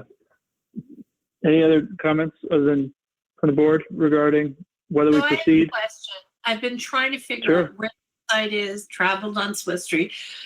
Was there a single family home there? Was the single family home that was taken down a home with a lot of things out front? Satellite dishes? Yeah, a lot of equipment and whatever, electronic. That was the property. That is correct. Thank you. That's helpful. As maybe I missed it, but has pre-construction grade been determined? Yes, as part of the application package that you'll hear later on, we did identify what the pre-construction grades are, so that can be solidified, or basically everybody understands what the starting point is without any further interpretation of restoration of this particular site.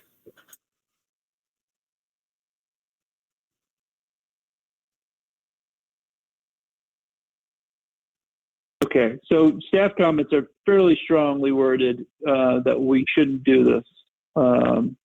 Staff recommends the board invite the applicant to withdraw this application. If the applicant elects to proceed, staff recommends the board deny miscellaneous application MS 2004 as the proposed activities component will be reviewed as a site plan or PUD for the development. If the applicant elects to proceed, staff recommends the board require the applicant to provide a detailed plan for how to return the site to the full parameters of its pre-existing conditions in the event that the associated planned unit development is not approved, is substantially modified by the board, or is not constructed within a specified period of time. A such plan must be accompanied by a bond or other security measures sufficient to cover the full restoration of the site in accordance with subsection 2B. Is the applicant agreeable to providing a bond and providing a plan for returning the site to its pre-existing conditions? The answer is yes. In fact, the sheet C 1.0 that was included in the application, which represents the existing conditions, I think is probably the template for what the applicant is responsible to return the site to if nothing else happens. So again, that's basically just reinforcing the representations we made earlier. And then in regards to the ability to make sure that that occurs, the applicant is willing to provide a bond to enable this to occur. Our estimate right now for the cost of restoring the site is approximately $20,000, but we're quite willing to have as a condition of approval that the scope and the estimate be reviewed by Public Works to ensure that a proper amount is in place.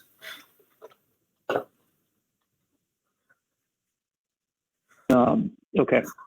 Number 3, staff further recommends that in accordance with subsection 2A, the board establish a maximum duration for the development platform's existence and a timeline for removal and restoration in the event the proposed development does not proceed. Maximum duration. What would be an appropriate maximum duration? Typically, the action on this. Sorry, Dave Marshall here. Just typically we see 1 to 2 years as far as the time frame.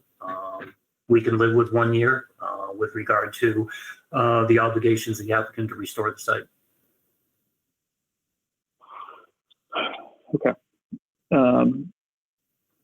Number 4, finally, staff recommends the board establish the pre-construction grade as the grade indicated on page C10 for this and a subsequent or concurrent development proposals in accordance with subsection 2D. We concur. We concur. Okay. Before we let it for public comment, I understand this project a little bit more than I did when I first read this. And, having a bond and a 1-year timeline, either get it done or return it back, I feel more comfortable with. So I think I would politely disagree with staff that requested the applicant withdraw this application. I think if we impose conditions, we're not going to end up with a dirt pile. We're going to have it removed. I don't know if 20,000 is the right number for the bond, but perhaps we can get input from Public Works or someone else in city staff, whether that's enough. But does the board have any other questions for the applicant, or does the staff have any questions for us or the applicant before I ask the members of the public if they wish to comment? Matt, it's John again. I'm inclined to set it for 2 years, and the reason being that what we've got is unstable soils here, and by preloading this, that's a functional issue. I don't know. Dave may be able to tell us that 3 months is adequate to preload soils. I have no idea, but I'm inclined to say, if after 1 year the loading of the soils has stabilized, then move on. Get rid of it. But I'd hate to see this team have to come back to us a year from now to say that these soils are still unstable and we need to extend by 6 months or a year. I just don't see a whole lot of any downside to giving them 2 years. I really don't. I think that this is Marla. There's a little bit of a misunderstanding of what the concern is here. The concern is not that they preload the soils. Preloading the soils, an engineer, I agree with Dave, 2 years is typical. I've worked on projects with pretty crappy clay that you want to let run out for even longer than that. The concern here is that that's part of a project. It's not a standalone miscellaneous application. And to John's point, if they had an approved PUD, as part of the approved PUD, they could say, we're requesting an extended timeline because we need 2 years to preload these soils, or we need 5 years to preload these soils. It's very easily part of the development project, as opposed to a standalone, we're placing fill. I think the issue staff is bringing up here is more of a technical one.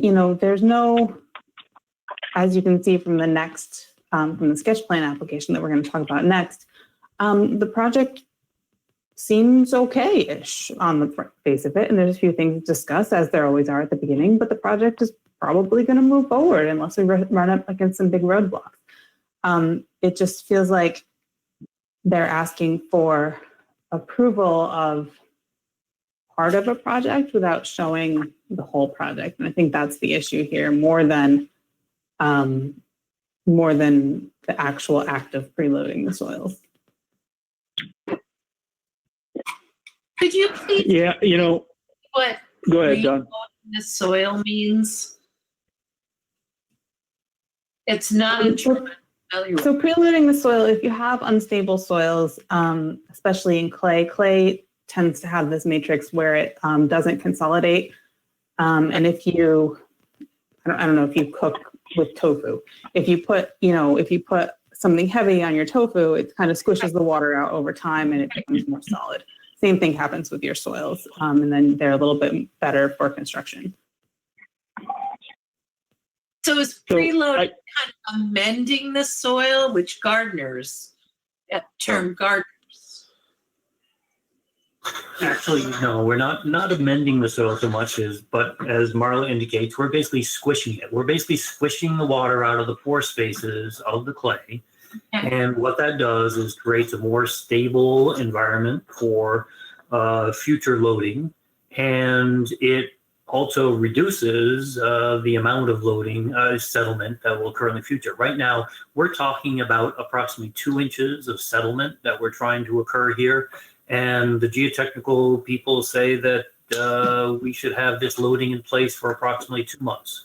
So what we're trying to do is basically, work within the rules of the city as far as how a temporary fill placement could occur. And again, the important thing here is that it's set up in a way that it doesn't adversely affect the ability of the property to be developed for anything else at any other point in the future. So that's, a couple of different components going on there.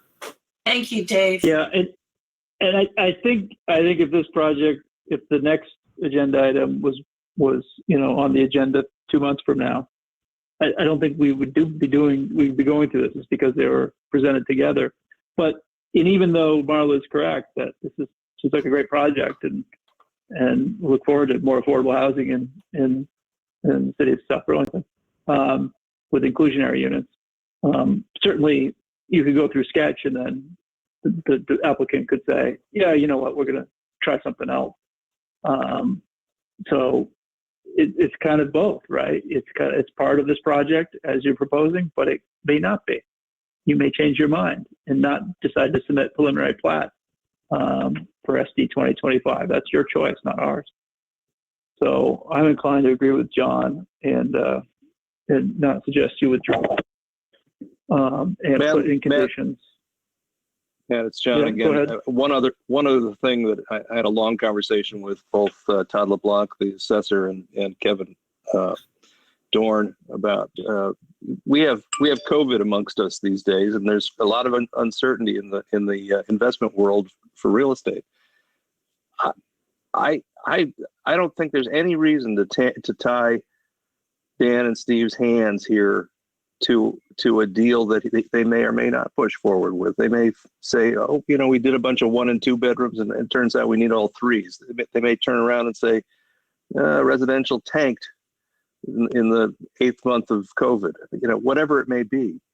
I see no reason to tie their hands. Okay. Any other comments from other board members before I turn over for opportunity for the public to comment? Hearing none, if you're a member of public and you would like to comment on this miscellaneous application, please say your name or enter your name in the chat box.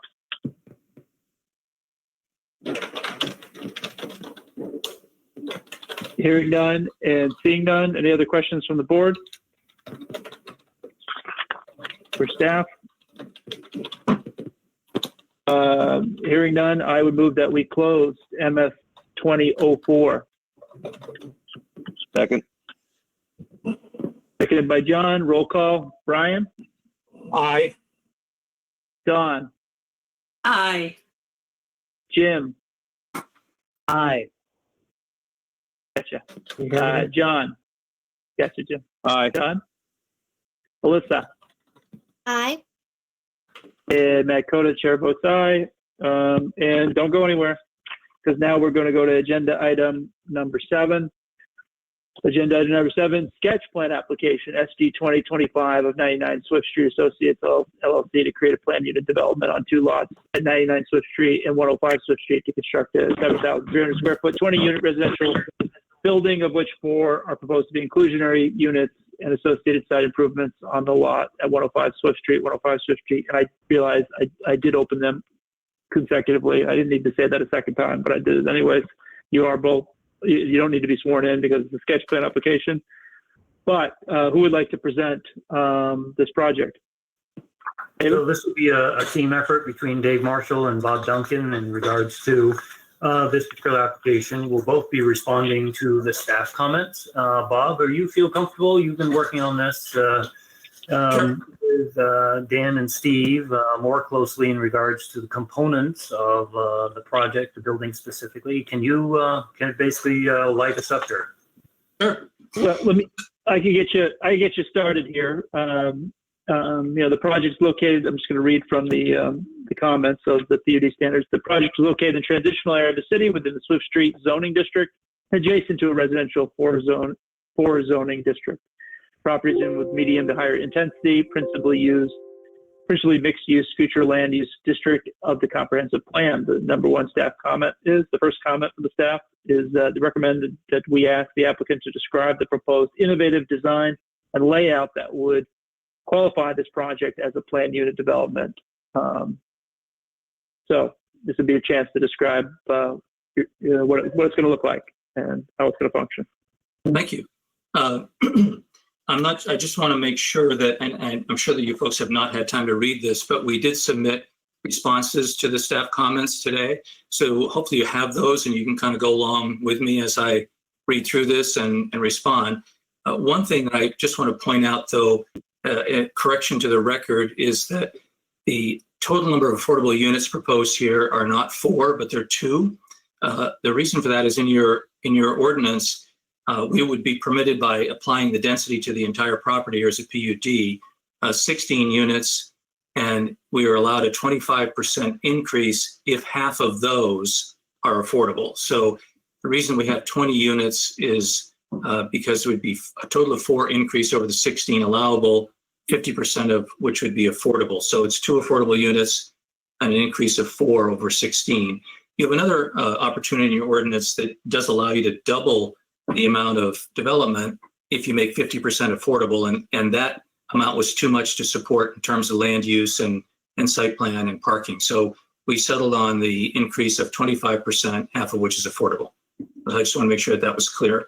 And we can go into that a little bit further. So Bob, say that again. How many units and how overall units, and how many of those are affordable? So there are 20 units, 2 are affordable.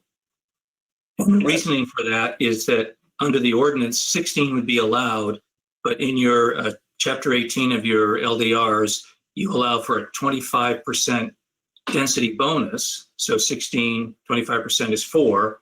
It gets us to 20. Right. As long as you make half of those 4 affordable. So 2 affordable, 18 market rate. Got it. So that was just the way it was worded said there were 4 affordable. I just want to be clear that there were 2 affordable. Okay. In this proposal. Okay. So walk us through, how you plan to show us that this is a innovative design layout. So the suitable for. Delilah's put up on the screen shows the building placement close to Swift Street with parking at the rear. And that's for several reasons. One is current planning, urban planning and city planning likes to put parking in places where it's less visible and also to minimize it. So 2 important aspects of this site plan are that we're concealing parking behind the building, but we're also accessing that parking from the existing ways in and out of the site. So the parking lot is accessible through the development that currently serves 99 Swift Street, but it also allows for mutual use. So daytime when there is less use of the apartments, although in this time of COVID, there are more people staying at home, and so it's important to have parking per unit. In the evenings, if people have guests, which hopefully in the future they'll be allowed to have, will the parking that primarily serves 99 Swift Street can serve the residential portion. So there are a couple of really good planning aspects to this: hiding parking, sharing parking, and improving access to that parking. In addition, we've located the building on an east-west axis, which gives its longest sides facing south for maximum solar exposure. And because the building does front the street, but it also has parking at the rear, and many people will arrive by car, we have entrances on both sides of the building. So the building's organized to have its entrance for residents from the parking area on the south side. And you'll see some building elevations that'll show you how active that is. We also have another primary entrance facing Swift Street, and it's one of our stairs exits that location and gives a presence to Swift Street as a primary entrance. So we're addressing both sides that way. We have balconies that face east and face west, so residents in the building have places to go that are outside on their floor level. People who like the morning sun go there. People like the afternoon sun go there. So you can see these balconies on the east and west elevations that are at the end of the hallway there. The south elevation, we're showing the differences in materials that we're using. And some of this information I can do later in terms of building materials. There's another question that addresses that further, but we're proposing to use a mix of materials, including fiber cement horizontal siding in a couple different to weather exposures. We have some accent siding of slate tiles. So they're essentially roof shingles on the vertical wall that you'll see on the south elevation and the north elevation. And we have some wood siding as embellishments in those areas as well. On the south side at the main entrance, where you see the doors and the glass kind of in the center of the building, there's a little roof overhang there and a curving wall that guides you into the entrance, and a covered terrace area. And you'll see the slate tiles in this blow up. The scale of that is not quite appropriate. The tiles are much smaller than they appear in that drawing, but they're the size of roofing tiles, like 12 inches wide, 8 inches high. And the windows are grouped together, as you see, in patterns that are joined with an accent material of a fiber cement panel that gives us some opportunity for color, and yet groups the windows. On the south side, we have sunshades because of the exposure to the south sun that will shield that in the summertime, but not so far as it will shield any welcome warmth from the sun in the wintertime. And the roof will be structured to accept solar panels. We're optimistic that the budget will support solar for the roof, so we're planning on allowing for that. Great. Any comments from the board regarding the design? One other item that's in your packet that the staff actually asked us to address, and you'll see we created a site section for you that shows the building. It shows the existing 99 Swift Street property and this building and the property at 109 Swift Street as it goes up the hill. So what we're working with, the topography of the site, it's 3 stories on the west side, 2 stories on the east side. And as you'll see from that site section, I'm not sure if I have the capability of bringing a drawing up on the screen to show you, but if you don't have it right there in your package, we can try to do that. But that site section that we sent out today shows you how the building transforms from 3 stories on the west to 2 stories on the east. So it relates to the scale of the existing building, the single family home that's east of the property at 109 Swift Street. Great. Thank you, Bob. Any comments from the board? I think it looks great. I wish Mark were here. If he'd have something more intelligent to say. But nice looking building. So Delilah, that regarding drawing Bob references in supplemental, it's the 4th page. Yeah, I didn't see it until Bob pointed out just now. So this is looking at the property from Swift Street. So you see on the right-hand side is the elevation of the current 99 Swift Street 3-story building, 35 feet high. Site does step up a little bit. Our building is also just under 35 feet high, measured from the average grade plane. And you'll see how it steps from 3 stories on the right-hand side to 2 stories on the left-hand side. And then you'll see where we don't have specific measurements, but we think we're pretty accurate in showing the raised ranch building that's at 109 Swift, give you an idea of height. So it doesn't overpower in any way the height of the building to the east. And it's a fairly dense wooded area along the property line there between the two. Yeah. Bob, it's John Wilking. I assume you chose to not use brick to make it less commercial feeling. Is that right? Or well, that's one reason. That's one reason, and frankly, another reason was weight.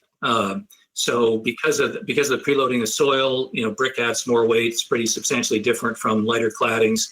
The slate siding that we're putting in is only, as I mentioned, like roof slates. So it's not a lot of weight. If you were thinking like slate veneer that you might see on a building, that's a lot heavier. But the slate siding is pretty lightweight, and yet it offers some nice texture and juxtaposition with the fiber cement siding. But fundamentally, it was to be different to be more residential, and because of the weight issue, we had to consider that.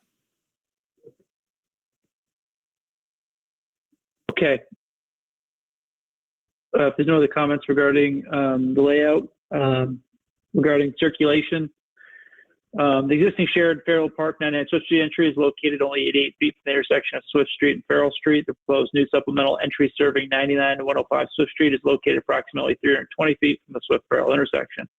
Staff considers that the proposed development presents an opportunity to improve safety, congestion, and overall circulation by eliminating access from 99 Swift onto the shared Farrell Park entry. Instead, direct all site traffic from 99 and 105 Swift to the newly proposed entry.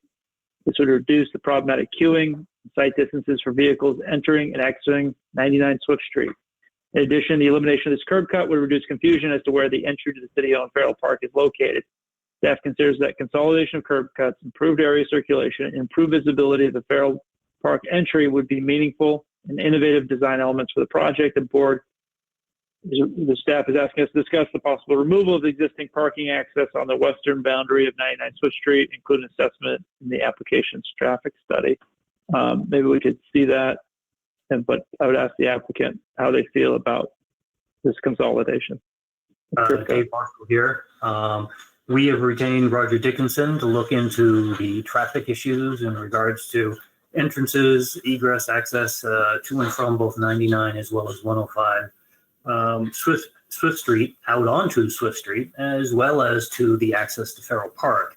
Historically, obviously, the 99 Swift Street, which is left on this particular drawing that you're looking at here, is the way that this particular property was always accessed. We are going to be looking at what the traffic accident issues are in regards to the Farrell Park access to Swift Street is. This is an area where we're also competing with Vermont Gas Systems and the Farrell Street intersection in regards to queuing. So there are some inherent opportunities that the new curb cut that kind of sits between the existing building and the proposed building provides as far as improved access out into Swift Street. One of the downsides of eliminating the existing access at the far left side of 99 Swift that again comes off of the access drive that goes southerly to Farrell Park, is that it creates a dead end for that parking that's on the north side or on the above side, we'll call it, of the 99 Swift Street building. So under today's conditions, you can't see it very well on this plan, but you come in off the top left of the 99 Swift Street parcel and you drive in through, and the parking to the right of it has been set up where you can basically circulate around nicely and there are no dead ends. If we basically came in just totally from the, oh, thank you, Delilah, totally from that particular point, when you come in and then turn right or left on this plan, oh, sorry, so you're turning right, but going left on the plan, the parking that's on the north side of the existing 99 Swift Street is just kind of dead. It's a dead end. And dead ends are okay when you have short lengths, but when somebody's looking for a parking space and they drive all to the end and say, oh, rats, that's not an open parking space, that's a motorcycle in there, that you're now dead end, you're tucked into a corner and you have to back all the way out. So that's one of the downsides of at least eliminating that. We've got to balance, the pros and cons of that. And we're not going to try to do it tonight, but we will have a transportation expert assist the applicant in regards to, what the issues are out at the street level. Matt, this is Marla. I'd just like to interject and make sure that the board weighs in on this, not just the applicant, because this is the opportunity for the applicant to get feedback from the board. Sure. Some of the language in this comment intentionally reflects the definition of a PUD. A PUD is intended to be innovative, intended to represent infill, meaningful, creative use. So, I hear Dave's point about creating the dead end, but I'd like for the board to give them some direction on where they'd like to go at the next application as well. Marla, either now or at the next stage, what are you really saying? I think from the city's perspective, if I sort of take off my development review planner hat and put on my representative of the city as a whole, I think that I've heard some concern that it's a weird driveway to Farrell Park. Because it feels like, oh, it's the driveway to the Retina Center. There's a park back there. So I think there's some advantages to the city to making it more of a Farrell Park driveway. But I am sensitive to the concerns Dave has brought up as well. And actually, historically, we did some research on this property, and part of the original agreement was to create this shared driveway. So, as we know, all things change. The little bouncing ball was to the west. Well, shouldn't it be? Is that the area we're concerned about? Right. So where Delilah has that cursor, and just at the edge of the page where the black line is about where there's a traffic signal. So this driveway is about 2 car lengths, Steve? 3 car lengths away from the signal. Which signal? Yeah, Which signal? corner of Farrell and Swift. Okay. All right. Okay. I see. Okay. If it was an exit only, Dave, would that take care of you?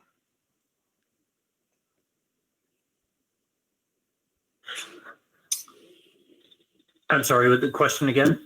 The question is, if it was if the an curb- exit, if coming out in the Farrell Park shared driveway right now was only an exit only from 99 Swift, would that take care of you?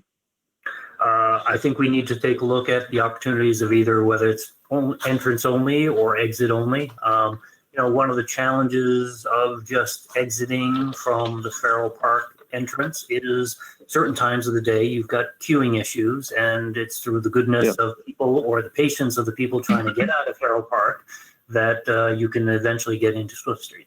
So, what I want to understand also is, are we going to be significantly improving the situation, or is it going to be marginal?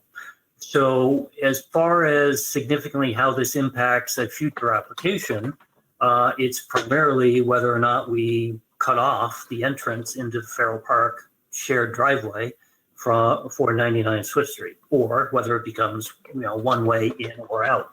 It's not a significant change where we're going to be having to change the entire site because of this particular access issue. So at this point in time, it's not a game changer, I'll call it, in regards to the current proposal that this sketch plan shows.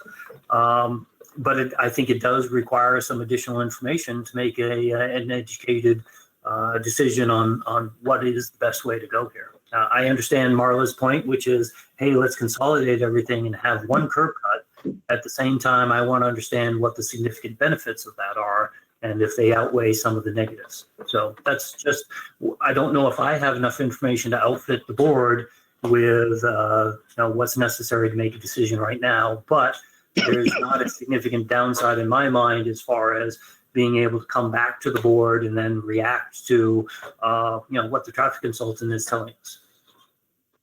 I think that's a great plan of action, Dave. Matt, this is Jim. Yeah, go ahead, Jim. The other consideration, we might want to get feedback from the Bike and Ped Committee here, just because that I'd agree that's a difficult driveway right now, basically for all users. You have but the bike path goes through there, and it's basically part of the driveway. It's kind of unclear, but that's a heavily used connection right there, and so I think it would be good to have input from them. That's a great suggestion, Jim.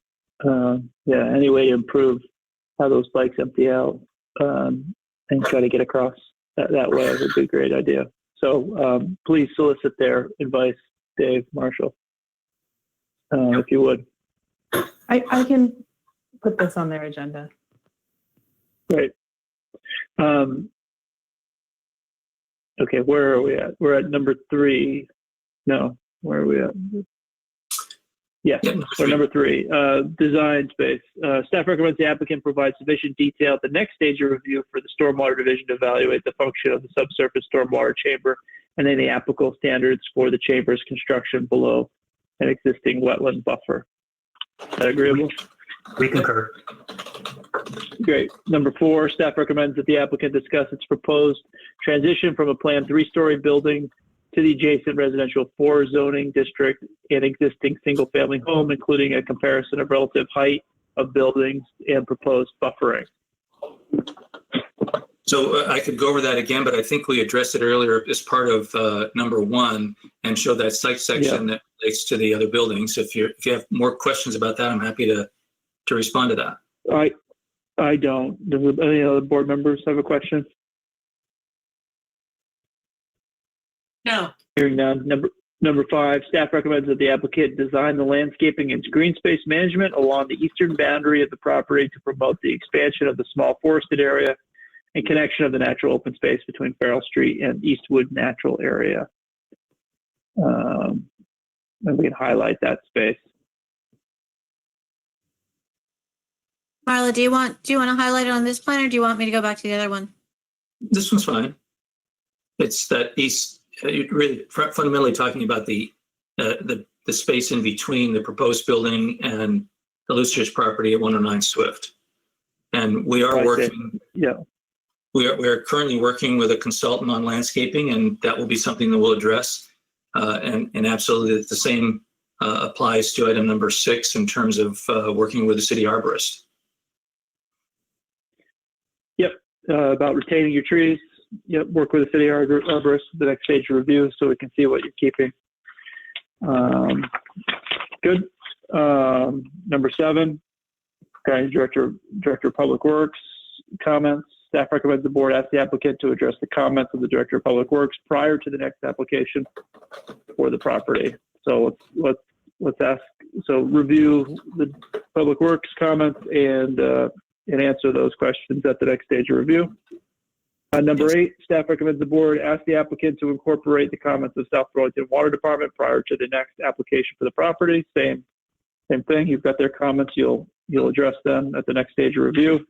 Yes. Number 9, staff recommends the board ask the applicant to modify their plans to comply with CWD's comments as part of the preliminary plat. Same deal. Number 10, staff recommends that the board discuss whether the applicant should. Sorry, go ahead. On item number 9, Dave, I think you might want to address that. We'll just want to point out the discrepancy between CWD and what the city of South Burlington has acknowledged is okay. Yeah, we don't want to take a lot of your time tonight on this, but it is one that is, we found a conflict between the two. We're going to work with the two agencies to basically come up with what we feel is a practical solution. We hope that we don't have to drag you into it. So that's our job, is to basically make your life as simple as possible. So thank you for that.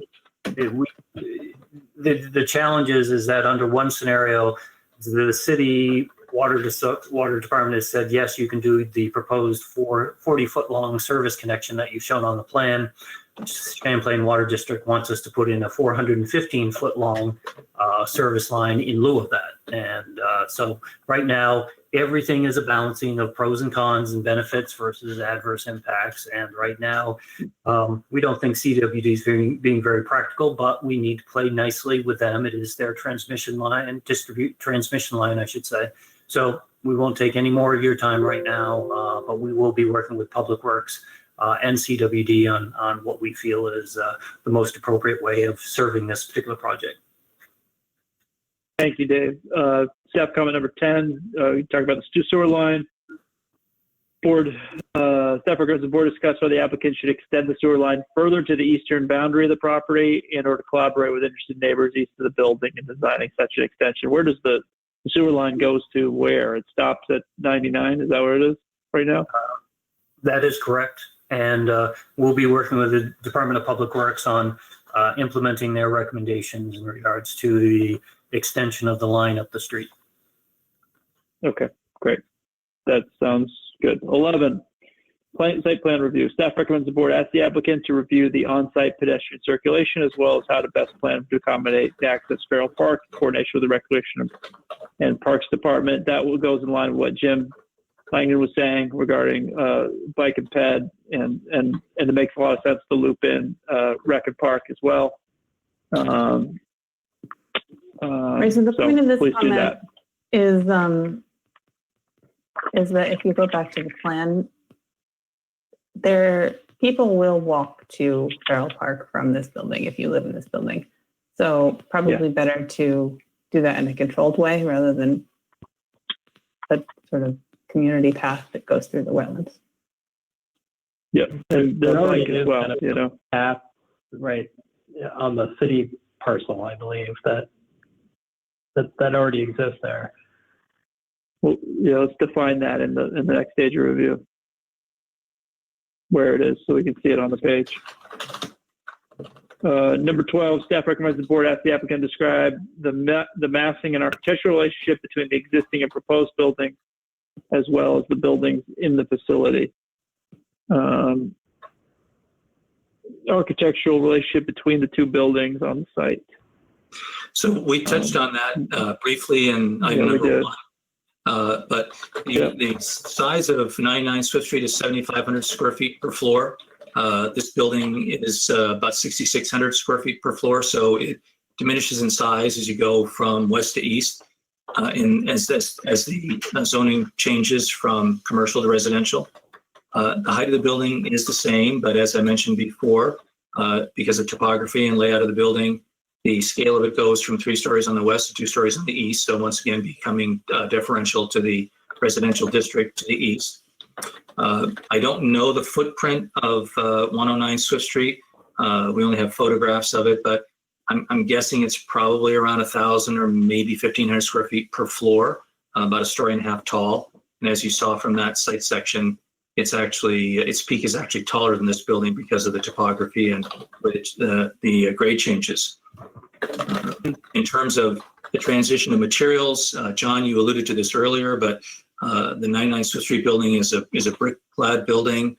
We're looking at more residential scale materials, so the fiber cement cladding and the slate siding and some wood accents on this building, which then now transitions that feeling from more commercial to more residential as it relates to the building to the east and the change in zoning districts. So I could elaborate a little further if you like, or but in terms of use of materials and so on. But we're trying to use materials that are long lasting, low carbon footprint, low carbon embodied energy. Materials that, we look at this as being a minimum 50-year building, and the materials that we're using are 50-year materials: fiberglass windows, fiber cement siding, slate siding, and so on. Okay, thank you both. The applicant is proposing a new dumpster area at the eastern edge of the new parking lot. Staff recommends the board discuss the location of this dumpster area with the applicant. Its placement will likely require haulers to either back in or back out of the parking area immediately adjacent to the residential 4 district and single-family home to the east. Staff recommends the board invite the applicant to explore alternatives that would mitigate the sound of the garbage truck. So Dave Marshall. Is there an alternative? Yeah. Yes, we are doing that. We're basically actually looking at upgrading the existing solid waste management facility on 99 Swift Street as a means of consolidating the two and minimizing the number of pickup locations. So that is work in progress, and we appreciate staff's input on that. That's great. We'll see it next time around. Number 14, staff recommends the board discuss the applicant's front setback waiver request and provide feedback prior to the applicant advancing to the next stage of review. Applicant is seeking a waiver of the front setback from 58 feet, for the 58 feet, 50 along arterial and collector roads to 30. So why do you want to go 30? Dave, if you could explain that. Okay, so a little bit of the background here is that the city's land development regulations have had in them a long time the intent of ensuring that we can widen these particular streets if we need to in the future with very little friction. And things that have occurred since those particular components in the regulations were put into place is that rather than having our buildings and the like pushed way back, I can remember the days in the southeast quadrant when the original goals was to have 250 and 300 open spaces around the streets. Not totally applicable here, but what I'm trying to build up to is the fact that now the current planning mantra is to bring buildings closer to the street. Now, we don't want to adversely affect the ability of Swift Street to be widened in the future. In this particular case, we feel that the 30 feet of setback still will enable that. If we were at an intersection that basically required perhaps more turning lanes to be dedicated as far as pavement widths, then I think it would be a bigger discussion item. But here in this particular point, when you drive up and down Swift Street, right now, this particular section works fairly well. The next question ultimately is how hard do we want to work towards providing those particular extremely wide widths, with the understanding that this particular site works very nicely by putting the parking behind the building. And of course, when we go in with a full 60-foot tray, that basically means that the building gets pushed a little bit closer to the street. So it's a balancing act with regard to the benefits of street location versus, the benefits of being able to widen Swift Street at some point in the future. And I think we've struck a balance as far as what can be done here, and things that are not shown on this plan but will be provided is identifying an easement or, outright dedication to the city, or not only the sidewalk, perhaps some widening of the rights of way here, so that the goals of the city long-term can still be achieved. But at the same time, this site can be developed in a manner that adopts the mixed-use approaches, where we basically are now combining residential and commercial in the same locations. What's the setback on 99 Swift Street, Dave? How far is that moved back? Can't see the picture. Slide that over, please. In this particular case, 99 Swift Street is set back an extra 60 feet from the street, primarily because of the parking out in front of the building. So yeah, and of course we don't allow that anymore. Yeah, don't allow that anymore. So what you're seeing is basically the mirror of this, but it's slightly more compressed because of the wetland that's on the south side here, and the fact that we've totally respected the 50-foot buffer to the wetland. Yeah, from my opinion, I'm fine with the waiver on the setback, unless and until I'm here from Justin and Public Works that it's not doable. But not hearing that, I'm fine with the waiver. I don't know how the rest of the board feels. So things that we'll offer the board is that we'll go and seek specific comments from Justin Bradley at Public Works to basically make sure that what they're envisioning for Swift Street is not inconsistent with what this particular plan is proposing. Works for me. I have no problem with this. 15, as noted above, under open space, staff recommends the board discuss supplemental landscaping and establishment of an expanded forest area along the eastern boundary of the property. That is up against item number 6. Would be happy to discuss them with city arborist. Yeah. Yeah, we can talk about that at the. I don't know if there's something specific you want to talk about now, or we can just hear it at the next stage of review. I think we're looking forward to speaking with city arborist about it, because it's a perfect time as we're planning the landscaping. So it's a good opportunity. I agree. Development standards, number 16, staff recommends the board discuss whether any additional information is needed beyond the affordable units being in the same building with market rate units to demonstrate compliance with this criteria. This is to the new inclusionary housing ordinance. Well, it's all the same building, so I don't see that as is that the point of the comment? Staff recommends the board discuss whether additional information is needed beyond the affordable units being in the same building with the market rate units to demonstrate the compliance with this criteria. Is this going to be handed over to the housing trust? Is this something you're going to be managing yourself? How's the inclusionary units going to be managed? Dan, I think that's more of a question for you, but I assumed it was going to be internally managed. Internally managed. Okay, so we're going to need. I think we're going to want to show how you're going to demonstrate compliance. Not now, but the next stage review. Number 17, staff recommends the board require the applicant to demonstrate compliance with the minimum floor area at the next stage of review. Minimum floor area, minimum habitable area per affordable dwelling unit shall be no smaller than 70% of the amount of the habitable areas than comparable market rate units in the housing development. So show us that next time around. Make sure you comply with that. I'm sorry. We're still fine-tuning unit designs, but as they stand right now, the smallest unit is approximately 80% of the size of the largest unit. So there's no issue whatsoever in complying with 70%. Fantastic. Number 18, staff recommends the board have the applicant present their general approach to meeting the criteria for the affordable housing density bonus, which you're not going for. Is that correct? You're not going for a density bonus? We're that 25% increase, which then requires us to do 50% affordable. So we are doing a density. So you are bonus. doing it. Yep, 4 units total, 50% affordable. Okay, so staff recommends the board have the applicant present their general approach to meeting the criteria for affordable density bonus at the next stage review.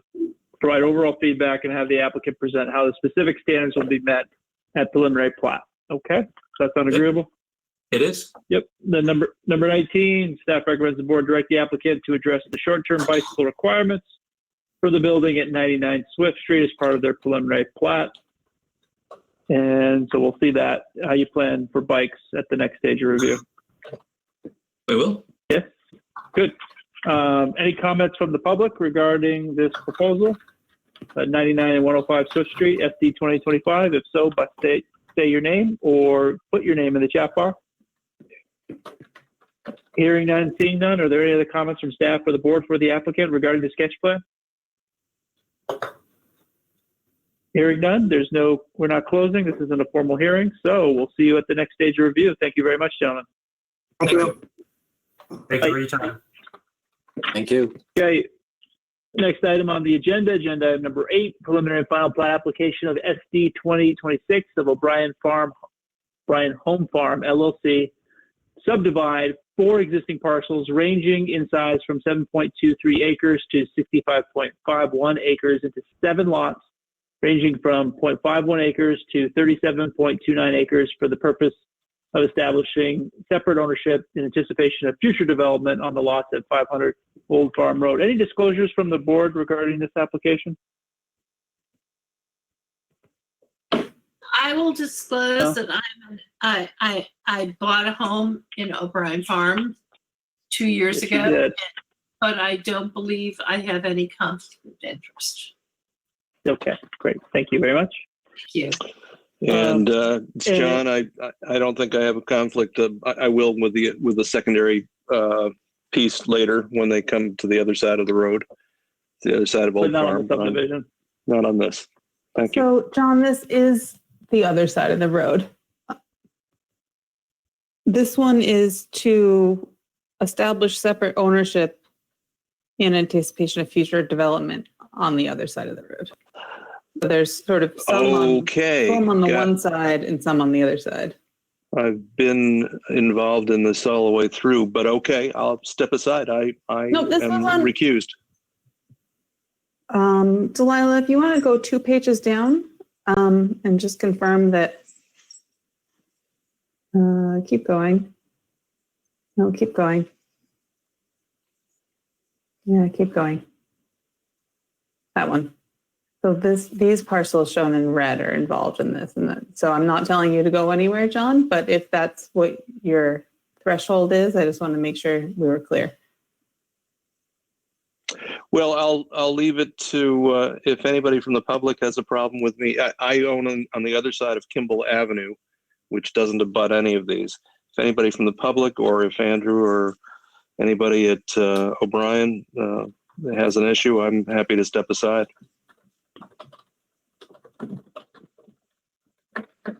Hearing no objections, stay on. And Andrew, welcome.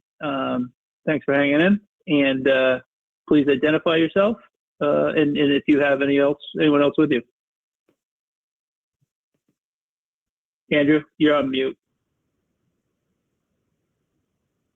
Andrew, get yourself off mute. Hear me now? Yeah, got you now. Andrew, if you could raise your right hand and swear to tell the truth under penalty of perjury. Hang on 1 second. Where are you? My right hand. Webcam closed. Andrew? Andrew, I can hear you. I can't see you anymore, though. Oh, shoot. Can you guys hear me now? I can hear you. I can't see you, though. You want to turn your camera back on? Okay, hang on. It said webcam closed by organizer. Let me see. Oh. Back? Oh, there you go. We got you. Yeah, we got you, Andrew. Andrew, raise your right hand. Swear to tell the truth under penalty of perjury. All right. Andrew, you by yourself tonight, or you have anyone else with you on your team? I am by myself. No, it's just a simple subdivision, so you're on your own. I guess so, yeah. You have read the comments from Marla Keene regarding all lots considered one lot, lot 16 and 17, lot 18, and the plat plans? We did, yeah. I think, you know, in general, it sort of matched up with what we talked about at the sketch plan hearing. The notice of conditions and things that were mentioned seemed agreeable. We had passed the feedback on to our attorney, who said that he shouldn't have a problem, you know, writing the notice of conditions. So it seemed like it was pretty straightforward. Okay. Sorry, I ran out of battery. Can you hear me now? Yes.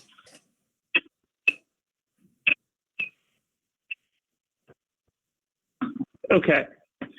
So you've seen the decision, or you've seen the review.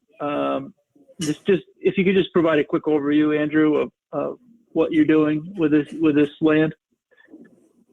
Sure. So essentially, I don't have my application right up in front of me, but maybe there's a page that shows there's like a little chart you just cruised past right there, number 8.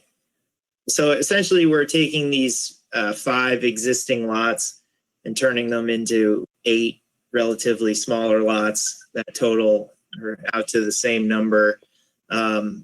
We had been in here for a sketch plan, might have been in March, and just had sort of talked through the fact that there are different zoning districts and different sort of plans for the underlying land, and some of it was just sort of for internal purposes in terms of getting the ownership in line for the development project that's also going to progress, that we had a sketch plan for with you all back in April. And so essentially what you're seeing is just a little bit of a subdivision that sort of creates some smaller lots so that they can get transferred to the different entities or retained in the current entities as is appropriate for moving the development project forward. Andrew, have you read the draft decision? Do you have any questions or concerns about that? No, I think I just clarified that there's no construction proposed as part of this. There's no, project other than just the subdivision. So. Okay, great. Any comments from the board before I ask the public for any comments? Hearing none. If there's anyone in the public that would like to comment on the subdivision proposal, please enter your name into the chat box or say your name now.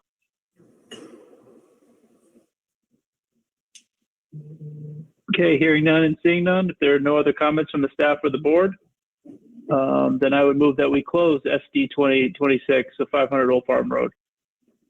Just I guess my only one question or comment, I don't recall reading it in the decision, but sometimes there's a condition in terms of making the plat or having to record a zoning permit or something within 6 months, just for whatever the timeline was for actually recording this. I don't know if that was in there for 6 months or not, but it's going to have to go through Act 250. So I just want to make sure we have enough time to get an Act 250 permit and then get it recorded, whatever that duration is.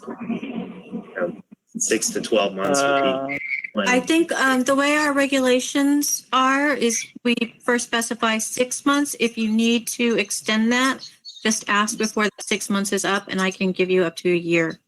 Okay, that's fine. Okay. So I would second Matt's motion. Okay, seconded by Don, and roll call. Brian Sullivan? Aye. Don Philibert? Aye. Jim Langen? Aye.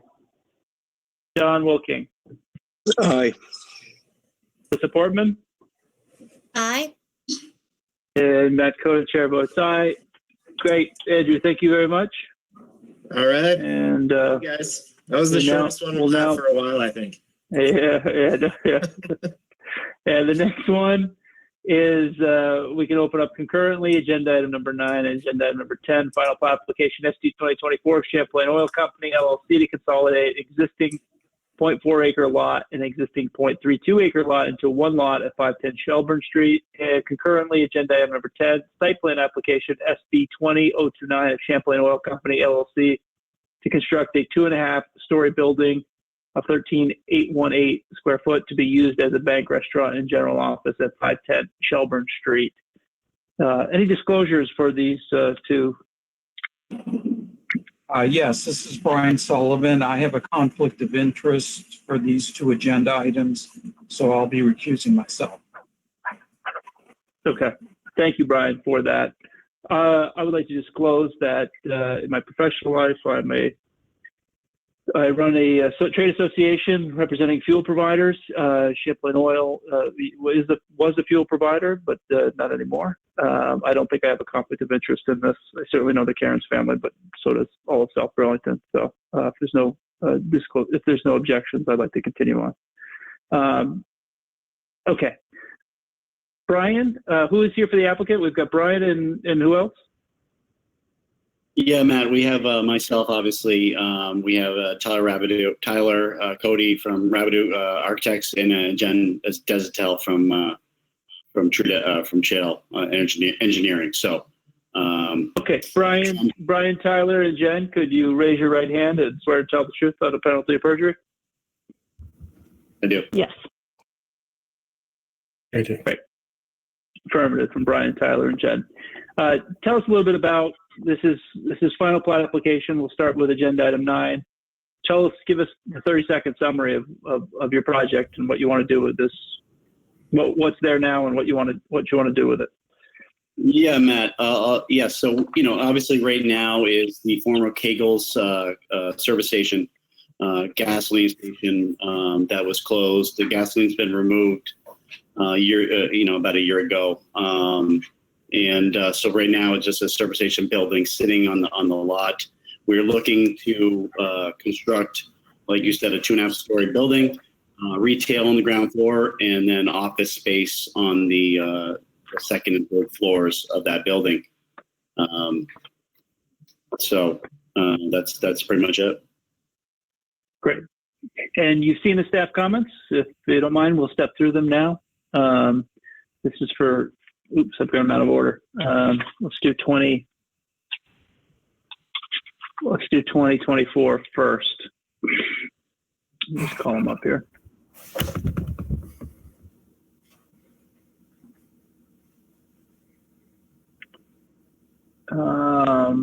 Okay. While this application does not address modification of the lot, staff has included proposed coverages as a demonstration that the site plan, if approved concurrently with the subdivision application, will result in a reduction of the existing nonconformity. That's regarding overall coverage.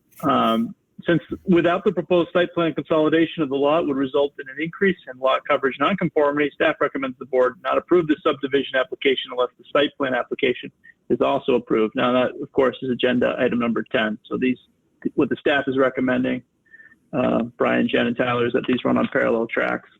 Number 2, if approved, this subdivision will reduce the existing lot size nonconform. If approved, the subdivision will reduce the existing lot size nonconformity. The proposed uses of the combined lots are allowed. Staff recommends the board consider the project a reduction in nonconformity and allow the nonconforming lots to be consolidated if other subdivision criteria are met. Does that sound, the board have a comment regarding that staff comment? Sounds like they're in favor of it. If I read that right, we're reducing the nonconformity in existing lot.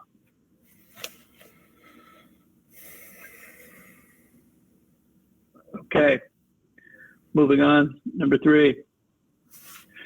There is no number 3. Okay, let's bring up the 2029 and go to staff comment number 1. The applicant is proposing to consolidate. Yep, go ahead. There's a comment from a public in the chat box, just to bring to your attention. Oh, thank you very much. I don't see it. My chat box. I think it may have gone directly to Delilah. I've had some email correspondence from Jill Deemers, and I think that her comments are related to the site plan. Okay. Jill, if you have comments on the consolidation of the lots, you're absolutely welcome to make them now. But if it's on the proposed development, there'll be an opportunity with the next item. Yeah, it was just to me. I didn't realize it was just to me, but yes, it was Okay. she wanted to speak and made a request to speak. Yep, so we'll bring that up when we get to the public Thank you. I'm comment period sorry. for the site plan application. Okay, so on site plan application SB 2029, the applicant is proposing to consolidate 2 existing lots into 1 lot under current subdivision application SB 2024.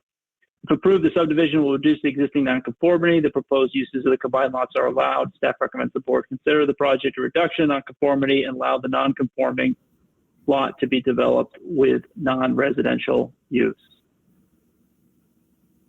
Okay, it's just a comment from the staff. The applicant is requesting that the board allow the waiver of the maximum lot coverage and front setback coverage requirements. At sketch, the applicant thought that they would be able to meet the lot coverage requirements. The applicant is reducing overall lot coverage from 86.7% to 79.5%, reducing the front setback coverage from 98.6 to 44.3 on Shelburne Street. Staff recommends the board allow the proposed overall coverage and front setback coverage on Shelburne Street as a reduction of an existing nonconformity. Okay, that's a good endorsement. I agree with staff. Number 3, staff recommends the board require the applicant to reduce front setback coverage on Bacon Street compared to existing conditions. If the applicant does not plan to do this by taking the above described approach, staff recommends the board require the applicant to describe the proposed alternative approach. So maybe we get some comments from Jen and Brian or Tyler, and can we show the setback on Bacon Street? Can we see it in the map?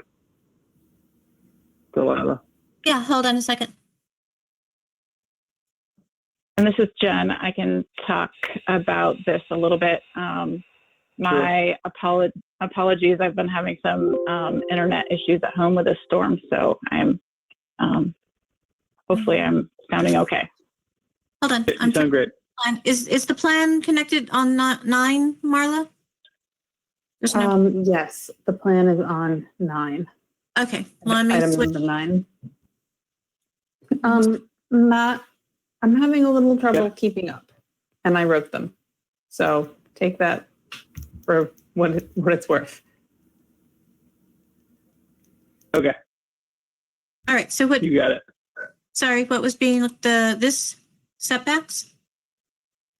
Yes, we're on number 3, front setback coverage on Bacon Street compared with existing conditions. Jen, which page do you prefer? The site plan C201 would be fine for that, just to look at the layout. This one?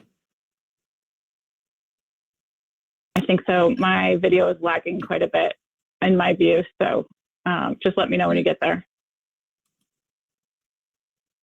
201. There we are. Okay, great. Thank you. So I did review the comments from staff about the impervious coverage calculations for the Bacon Street side.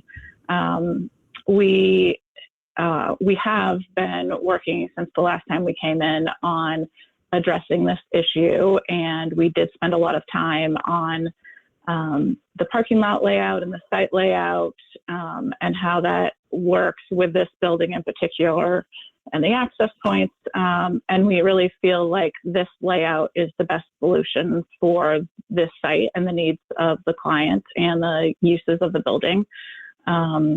We did consider, actually in a previous version of this plan, we did have Bacon Street parking on the northeast side of the property within the right of way. And we had taken that out because there's an existing, very mature pine tree in that area. And by the time, if you were to save that tree, you would only get maybe 2 extra parking spaces in that area. So we just felt like it wasn't worth the extra impervious area to add those parking spaces in there. I've since seen the comment from the city arborist that suggests that maybe that tree should come down. It's, an older, I think, white pine tree. So we certainly did consider that option. And sort of right before we submitted, we were just trying to subtract impervious for the sake of subtracting impervious. But we felt like to reduce impervious on the Bacon Street side was actually, reducing the function and some of the other benefits that we have for those impervious areas. We were just subtracting sidewalks that we'd really like to keep, or parking spaces that we'd really like to keep.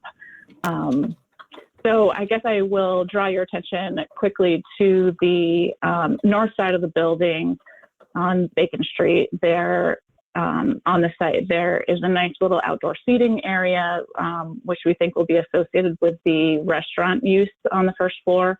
It has a nice little landscape seat wall, and one way to reduce the impervious in the setback on Bacon Street would be to either eliminate or greatly reduce that. And we just felt like we liked that feature of the site and we wanted to keep it.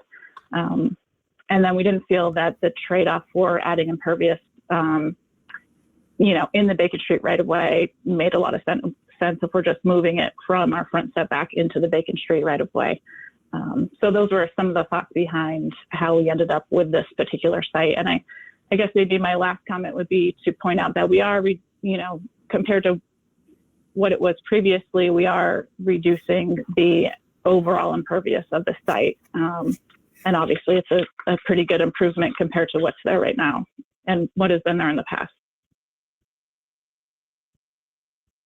So with this, Jen, with this outdoor seating and patio, you're at 79% coverage. Is that right? Front setback coverage on Bacon Street? Right. And so everywhere else on the site, we're, improving it from existing conditions, but it is true on the Bacon Street side that we did have trouble getting the impervious to be lower than existing in this particular case. The existing site is almost all impervious. So we did try to make it work, and we really feel like the layout is how we would prefer to have it, if at all possible. Yeah, this is Brian, Matt. I just want to chime in with what Jen's saying. I mean, obviously, the patio is not something we need, but we thought it was a good addition to the retail space. And if the board feels it's adequate, then we would like it. But it's something that we thought it would really add to the whole value of the site. But again, it's something we'd like to see. But if the board feels it's not up to code, then we can make changes. So I would just like to clarify: is the patio contingent on there being a restaurant in that space? Or will that exist as a patio on its own, whether or not a restaurant's able to move in there? Since restaurants seem to be closing probably more than opening right now. Yeah, well, as you know, I mean, obviously, the outdoor space is pretty, high rent right now. Obviously, everybody wants an outdoor space. So, yeah, you're right. I would say if there isn't a restaurant in that retail space, then it makes no sense. If it was a bank or something, then no, it make no sense that there's an outdoor patio. But we're hoping, in terms of the tenants that I'm speaking with and trying to figure out leases, that they would be okay with an outdoor patio situation. So. Thank you. So for the board's benefit, I understand what the applicant and Jen what Brian and Jen are saying. Sorry, you guys have names. What Brian and Jen are saying about, looking at different things. I don't know, and I'm open to the board's suggestions here. I don't know that this is waivable. I think this is an expansion of existing nonconformity, and I don't think that that's an option. Marla, I'm sorry. I'm having trouble understanding your words. Say that again, please. So I believe that this is an expansion of an existing nonconformity. The existing nonconformity being greater than 30% front setback coverage, and the expansion being an increase above what it is today. Okay, thank you. So if we're reducing the nonconformity, it's okay. We're increasing the nonconformity. That's where the trouble is. Even if the overall is reduced, that's in that specific line item, it's clearly not. It's going from 64.7 to 79.1. Is that right, Marla? Is that your interpretation?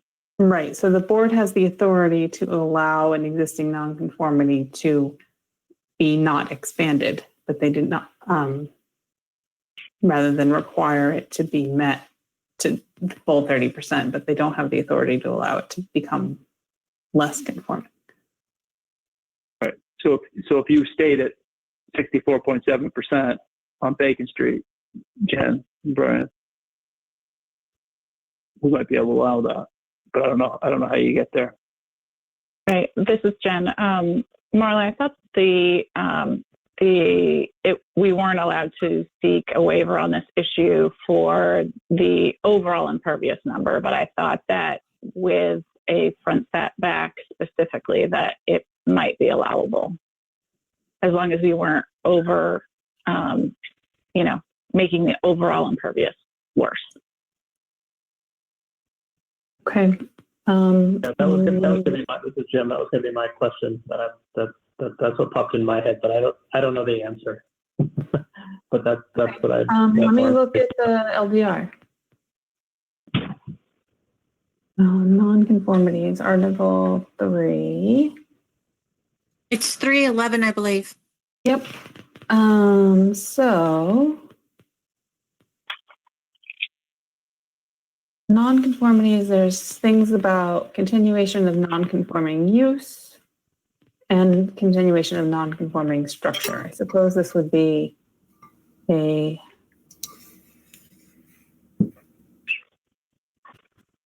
non-conforming. Yeah, see, it's a little bit funny because the non-conformities is really about use in the structure, and this is neither a use nor a structure. This is a dimensional standard.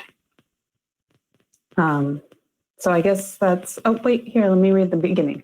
General provisions of nonconformities. These provisions shall apply to all nonconforming uses, structures, lots, and parcels, except within the city center form-based code district. So I guess it's the board's interpretation here. Well, is it a true statement that we are reducing nonconformity and overall coverage? If you add up all the setbacks, we are, right? Mm-hmm. It's not, you're not increasing it by so much on Bacon Street that you're, yeah. Oh yeah, look at that map. Yeah. Yeah, I'd want to sit with it a little more, but my general impression is that it's mostly about the use, like we've talked about on other projects of expanding the existing nonconformity of the use. And if we want to sort of extrapolate from there to the sort of, I mean, I can see, expanding that to the overall coverage, but getting too detailed, I'm not sure if I'd need, I'm not sure if I would have a problem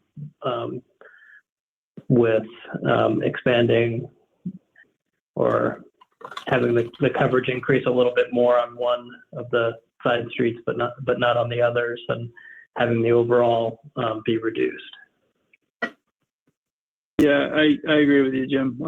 I'd rather have a good project, and as long as we comply with the LDRs in terms of reducing the overall nonconformity, makes sense to me. Jen, this is Delilah. Yes. Sure.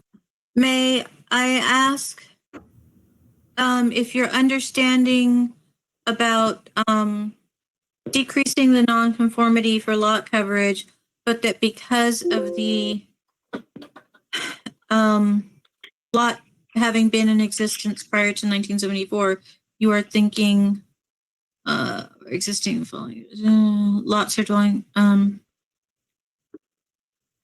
or the are you thinking that Marla, does 6 setbacks and buffers section J apply? Exceptions to setback and lot coverage requirements for lots existing prior to February 28th, 1974. Front setbacks. A structure may encroach into a required front setback up to the average distance to the building line of the principal structures on adjacent lots on the same street frontage, but in no event shall a structure have a front setback of less than 5 feet. So this is not about the structure. This is about, because the structure is not in the setback. That is true. And 306J does not speak to front setback coverage. Yeah, no, I was just wondering if the way that Jen worded it was, it sounded like she was maybe alluding to this, but you're right, it's not a structure. And Delilah, and Marla, I guess I do want to say that part of my theory came from the staff notes that we received last time when we were in for the subdivision and we just showed the site plan. One of the comments was, you need to come in under the existing for overall impervious because that, you didn't interpret as a waivable thing, which I understood for the overall coverage, but I did not understand that that specifically applied to the Bacon Street front setback area.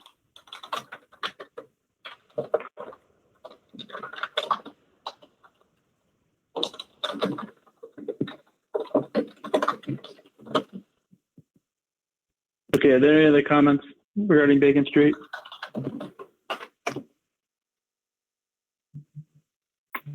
Hearing none, moving on to comment number 4 regarding Shelburne Street. Neither entry has a direct sidewalk onto Shelburne Road. However, the building is bracketed by sidewalks, which could provide nearly direct access for pedestrians from the north or south. Staff recommends the board review the site plan to determine if they consider the proposed sidewalks as adequately meeting 10.06D1C of above.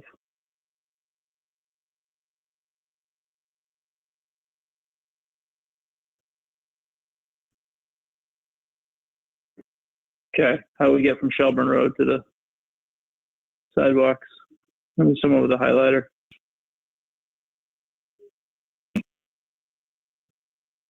This is Jen. We had, additional sidewalk connections from the Shelburne Road sidewalk to the building adjacent, the sidewalk adjacent to the building, but we felt like these two connections made the most sense because you'd either be walking to the site from the north or from the south, and you would,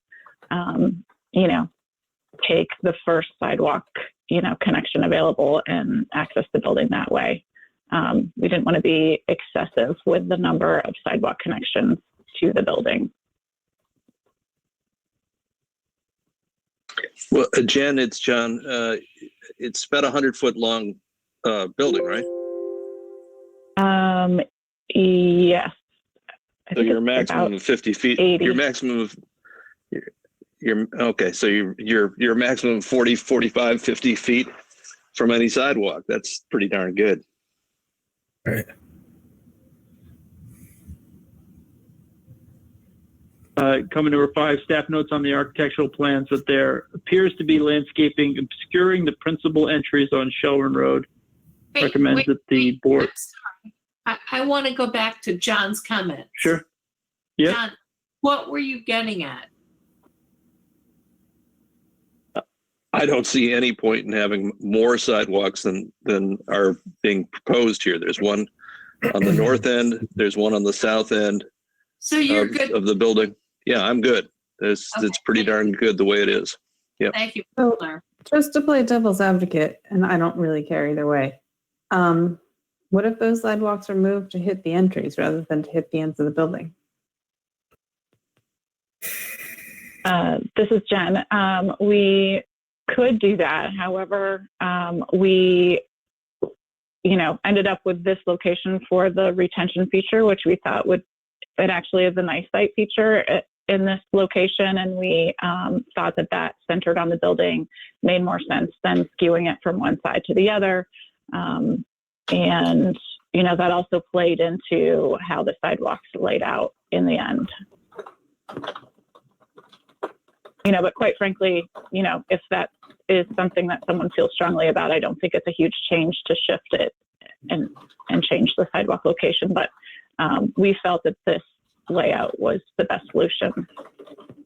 And this is Brian, just to comment on what Jen said. Yeah, I mean, we're going to need sidewalks on the sides of the building anyways to get to the back of it if they're going upstairs, the office spaces. So we would have those anyway. So if you want to add more sidewalk to the entrances, it would have to be additional in my point of view. Right, I get that.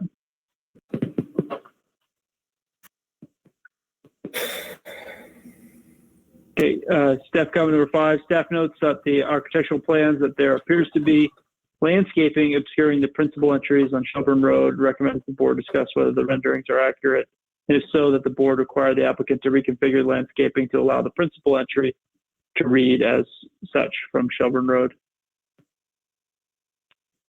This is there Jen. landscaping obscuring? Go ahead. Yeah, go ahead, Jen. I can speak to this. I did review the landscape plan. There's not any trees or shrubbery that directly conflicts with any of the entrances. To make it more clear, we could, scoot the proposed landscaping even more away from the primary entrances so it wasn't confusing. However, I will say that I think that the 3D, architectural rendering, is mostly about the architecture. And then, some trees and shrubs were added in to try to match, TCE's landscape plan. And I don't think that those, trees and shrubs were intended to be an exact location of where those might end up. So, Tyler, you can maybe chime in on that, but I think that's mostly what the conflict is, that they don't precisely reflect what's exactly on the landscape plan. Sure. This is Tyler, and I'd say from differing perspectives, if you have trees in front of the building, you will always have something obscuring an entrance, depending on where you are. The perspectives that were taken have a tree in the front that is in front of the principal entrance, but if you move up the street, there's nothing. If you're directly in front of the entrance, it's not there. So I guess I'd say that it's the perspective that you're at that would bring those conflicts up, but there's no way to get rid of that without having no trees in front of the building.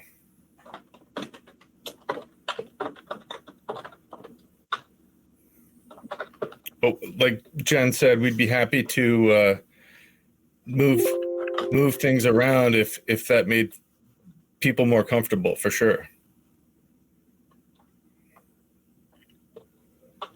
I don't have an issue with it, but if you walked up the street further, those trees would not be. It's the perspective of where you are, where we're taking that image. So I guess I could see it being deceiving how it is. Item number 6. Go ahead. Item number 6, staff recommends the board review the site plan to determine if they consider the proposed sidewalk adequately meets 1006 D1.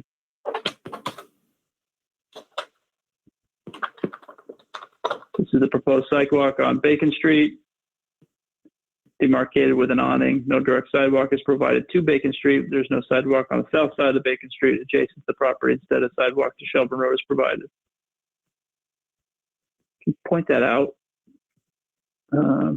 Maybe I can zoom in. Okay, so this is the urban design overlay. The applicant sort of indicated that they wanted to have the benefits of the urban design overlay with the reduced setback on Bacon Street. And one of the things that comes with that is that you have to have an entry directly on Bacon Street. So they did that. They provided this entry here. But instead of having a sidewalk connection, which is 10.06C, D, whatever it was, that other one, just like we talked about having a sidewalk from here to here, there's no sidewalk here. And in fact, it's interrupted. The path to Bacon Street is interrupted by this knee wall. On the flip side, there is no sidewalk on Bacon Street to connect to. So not sure, because, in the urban design overlay, the idea of having a sidewalk connection directly to the front is because everywhere in the urban design overlay, there is a sidewalk. But because the applicant has requested and the board has indicated they're okay with this request to consider this first part of Bacon Street part of the urban design overlay as well, then that standard applies, but there's no sidewalk, so the standard doesn't quite make sense. Yeah, I see what you're saying, Marla. This is Jen. One thing to consider about that issue is that, whether it's just a connection or I don't think an additional sidewalk makes sense in this location, but it just adds the impervious in the Bacon Street front setback by adding more sidewalk. Yeah. And then there's a sidewalk adjacent to a sidewalk. I don't know.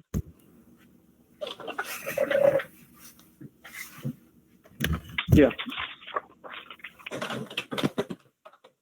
Number 7, staff recommends the board ask the applicant to describe which, if any, glazing facing Shelburne Road will not be transparent. If any will not be transparent, staff recommends the board require the applicant to provide a calculation demonstrating compliance with this criterion as a condition of approval. That's a condition that minimum 75% glazing shall be transparent. So can you tell us, Jen or Brian? I'll actually take this. This is Tyler.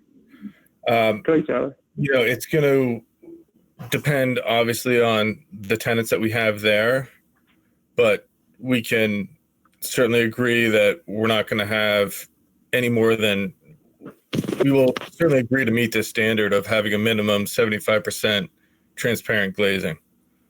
Currently, yeah, we can make that a condition of approval. And we'd be you'll have certainly to comply happy with to it do that. regardless of your tenant. It's hard to say without knowing exactly what tenants are going to be there, where we would have non-transparent glazing. But there's absolutely no reason we can't conform to that regulation. Okay, good to hear. Number 8, the applicant is proposing a 2-foot high elevator tower that has the size of less than 200 square feet. It appears to be proposed to be finished in black metal sheathing. Staff recommends the board require the applicant to either screen the elevator tower or finish it in material complementary to the remainder of the building. Can we see the tower? Yeah. I'm sorry, I don't understand what a 2-foot high elevator is. So an elevator needs overhead clearance for safety factors. Okay. So above your top floor, typically the elevator will have a penthouse that sticks up above your overall roof structure. So to be honest with you, 3-story elevator with a 2-foot clear. it will stick up above the rest of the roof by a couple of feet. All right. I will say this. The elevator penthouse will not be visible from anywhere on the ground. Adjacent buildings could possibly see the elevator penthouse, but what you're looking at, what this red arrow is showing, is a straight on elevation, as if you're flying up at that elevation. No one would ever see that from anywhere on the ground. The only place you could see the penthouse would be from a building adjacent, and if that is a concern, we could put some sort of siding or something on it that would be appropriate. But the reality of it is, it won't be seen. I'm totally good. It's just a 2-foot elevator. I thought. Okay. Yeah, no, it's the above the elevator. You need that clearance.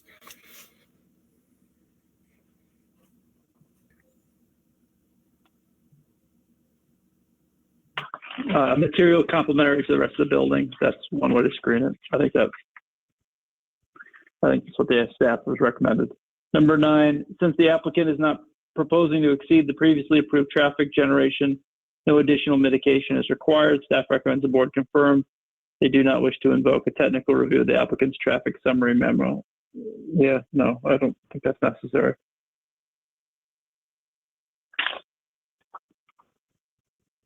Number 10, parking is located to the side and rear, with the exception of one space at the northwest corner of the lot. Staff considers none of the above exceptions apply to the parking space and recommends the board require the applicant to remove the prohibited parking space. This modification will also support the reduction in front setback coverage discussed below. Removing the prohibited parking space, Jen, is that agreeable? Yes, Brian maybe wants to speak to this as well. That's on that side of the building. I was just thinking parking was in the back, but technically that is, it creeps into I think about 4 feet of it creeps into the Bacon Street setback. So I don't think we're completely opposed to losing that one spot if necessary.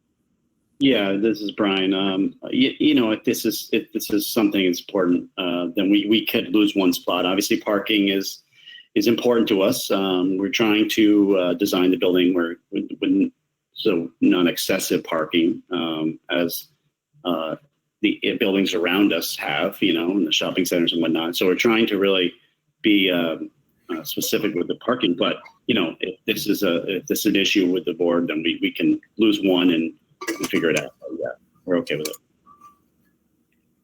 Marla, can you point out where that space is?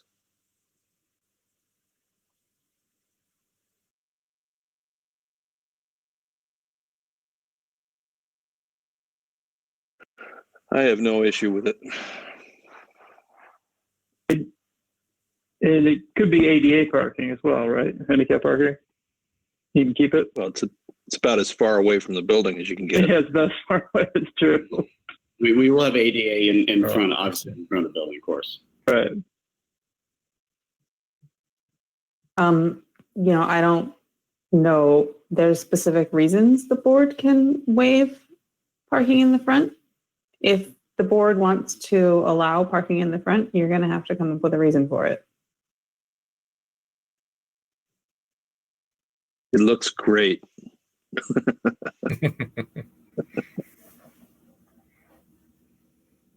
Item number 11, staff recommends the board require the applicant to reduce the parallel parking space width to meet parking dimensional standards of 1401, thereby increasing the green space adjacent to the building, increasing availability of snow storage width, and improving the chances of tree health. This is Jen. That's no problem at all. We can definitely reduce the width of those spaces. Great. Thank you, Jen. Item number 12, disposal of waste, dumpsters. Staff recommends the board include a condition requiring a fence height to equal or exceed the dumpster height. Is that agreeable, Jen? Brian? Yes. Yes. Yeah. Number 13, staff recommends the board discuss whether additional value in trees and shrubs is needed in the context of 1306 feet below. Staff notes, if accepted, that the stone seat wall is exempt from the landscaping bonding requirement. Okay, so let's look at your landscaping budget, total building construction cost, required value. So 30,500 is the required value of landscaping. So you're there with credit for perennials, plantings, bioretention areas, and stone seat wall. This is Jen. Yes, our budget requirement is the 30,000 number, and we're exceeding that. I think we're closer to 34,000. It is the, landscape plan designed by our landscape architect. She's very talented and I think does a nice job. We're not hiding anything that we're trying to use for landscape features. We're not trying to get out of anything. It's the same amount of money. We just feel that this is the best trees and shrubs and plant mix for this site and the proposed use and the stormwater features. And you've met the minimum requirement even without the stone seat wall being included in your budget. So in many ways it's moot as long as you're planning on doing what you say you're going to do with trees and shrubs. Number 14, as discussed under dimensional standards above, staff recommends the board require the applicant to reduce the width of the parking area to allow screening on the property and to meet front setback coverage requirements. Width of the parking area. Maybe we could highlight that.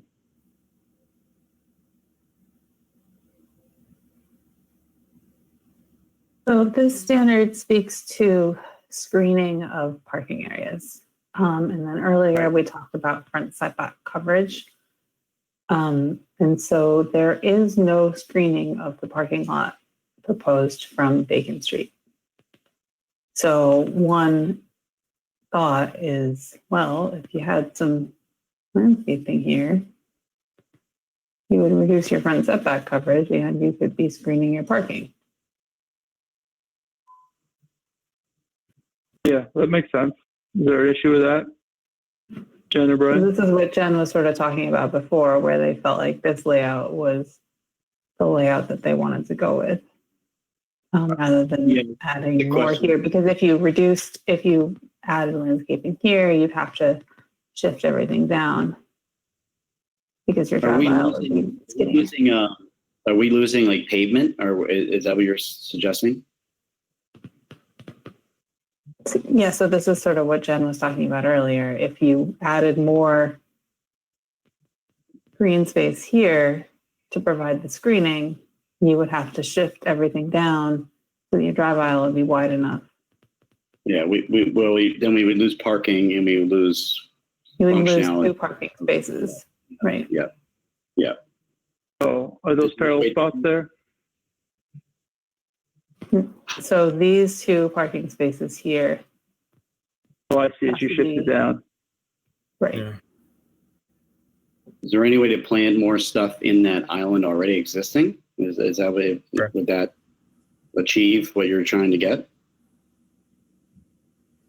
So the director of public works said that additional plantings in the right of way would be acceptable, but the applicant would be required to sign a license agreement with the city for maintenance of landscaping within the right of way.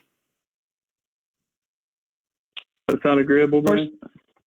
Yeah, that seems fine. I mean, it makes sense to have it, in the existing green space that's there now, right? Yeah. Okay, Yes. so if we're gonna meet the standard by providing landscaping in the right of way, unless you're prepared to propose something specific today, we're gonna have to see a plan. This is Jen. I would, I guess I will say that the reason we didn't attempt to come up with a solution prior to this hearing is because we weren't entirely sure what the board's opinion would be about the staff comments and what direction this would head. However, we certainly can provide appropriate screening with our landscape architect, and, agree to a mixture of trees and shrubs, whatever you feel is appropriate in this area. I'm not sure that we need to come back and, again, for that one, what seems like small issue. Yeah, so the board can only approve a specific plan. Specific plan or a specific plant? Can I propose a specific If plan? you said we're going to plant 10, of something that the city arborist has already said is okay on the site, and we're going to space them at 5 feet apart, and we're going to put them in the center of the island, that's a specific plan, albeit in narrative form, and that would be okay. Okay. Well, I think our landscape architect is actually listening in, and I can attempt to come up with a narrative like that. Or if Lucy is able to unmute herself and join the conversation, then I would love to have her opinion. Hi, Lucy. Thank you. Yeah, hi, everybody. So we can certainly, so you're looking for a plan, Marla, a narrative form of a plan. Do I have to give you species?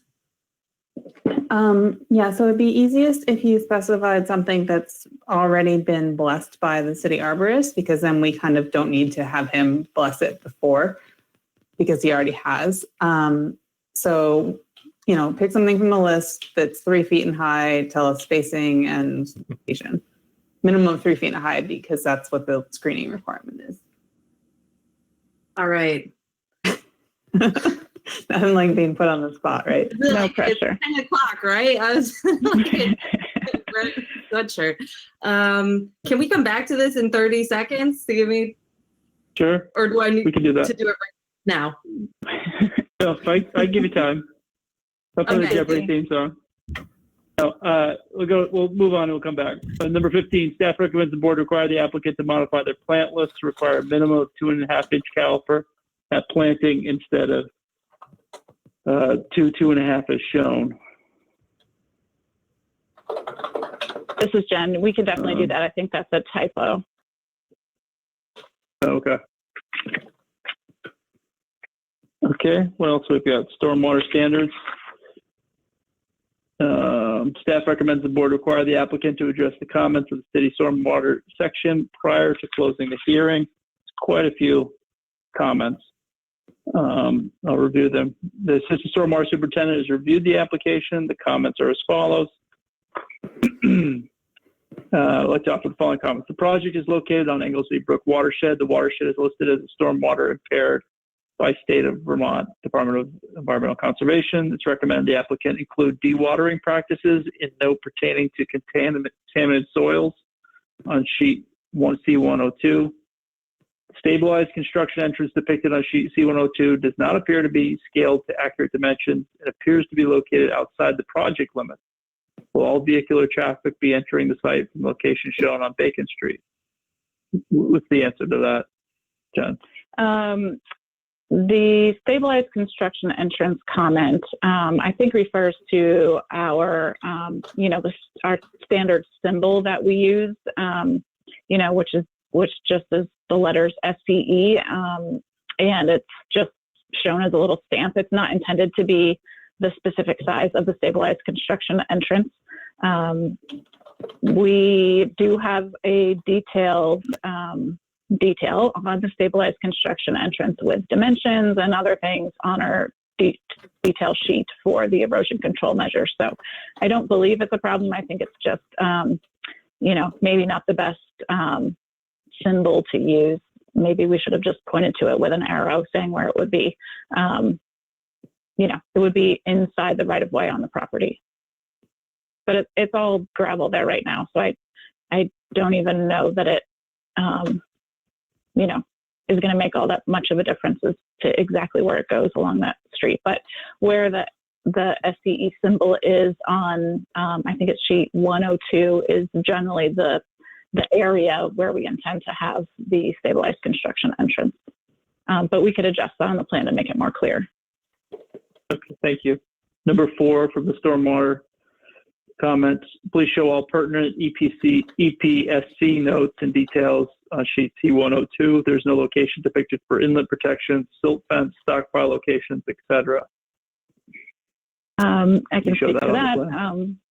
We can show that on the plan. There is silt fence shown the entire way around the property. I think it just overlaps with the chain link fence symbol, so it doesn't appear super clear at the scale. So some of those are on the plan. They're just not abundantly clear. But yes, we can clarify those and adjust the plan accordingly. Great, thank you. Question 5, will the isolator fabric be required in planting areas to keep landscaping components outside of the contaminated soil? Yes, that's correct. And we will adjust that on the details for landscaping. And I think there's another comment further down about some of the storm. There's one stormwater feature that doesn't show the separation, and we will do that. Okay, number 6, detail for P-stone diaphragm includes a note for use of filter fabric, Merapi 140N to encapsulate the P-stone, since this will allow for infiltration. Within the pretreatment, this has been approved by the DEC given the hotspot determination of the site, ? Applicant is also asked to provide further detail on the method of flow from the P-stone diaphragm into the bioretention area number 1. So yes, so that speaks to the same issue because of the contamination on the site. That's, the standard detail shows the Merapi fabric when in fact in this particular location, it should be showing the poly, liner, which separates the stormwater from the contaminated soil. So we will adjust that detail. Okay, thank you. Number 7, sheet C401. So how will the water get from the Keystone diaphragm to the bioretention area? I think that they're, sorry, I don't have the site plan up in front of me because of my internet issues. Do you mind switching to C201?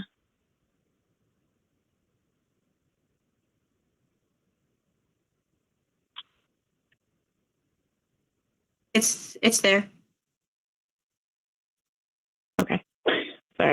use my leg, I can't see it, but we will make that more clear on the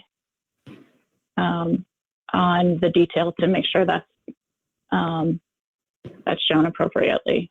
But I think the poly liner will clear up that issue. This is where I'm going to say, can I have 30 seconds? Keep going. Go ahead.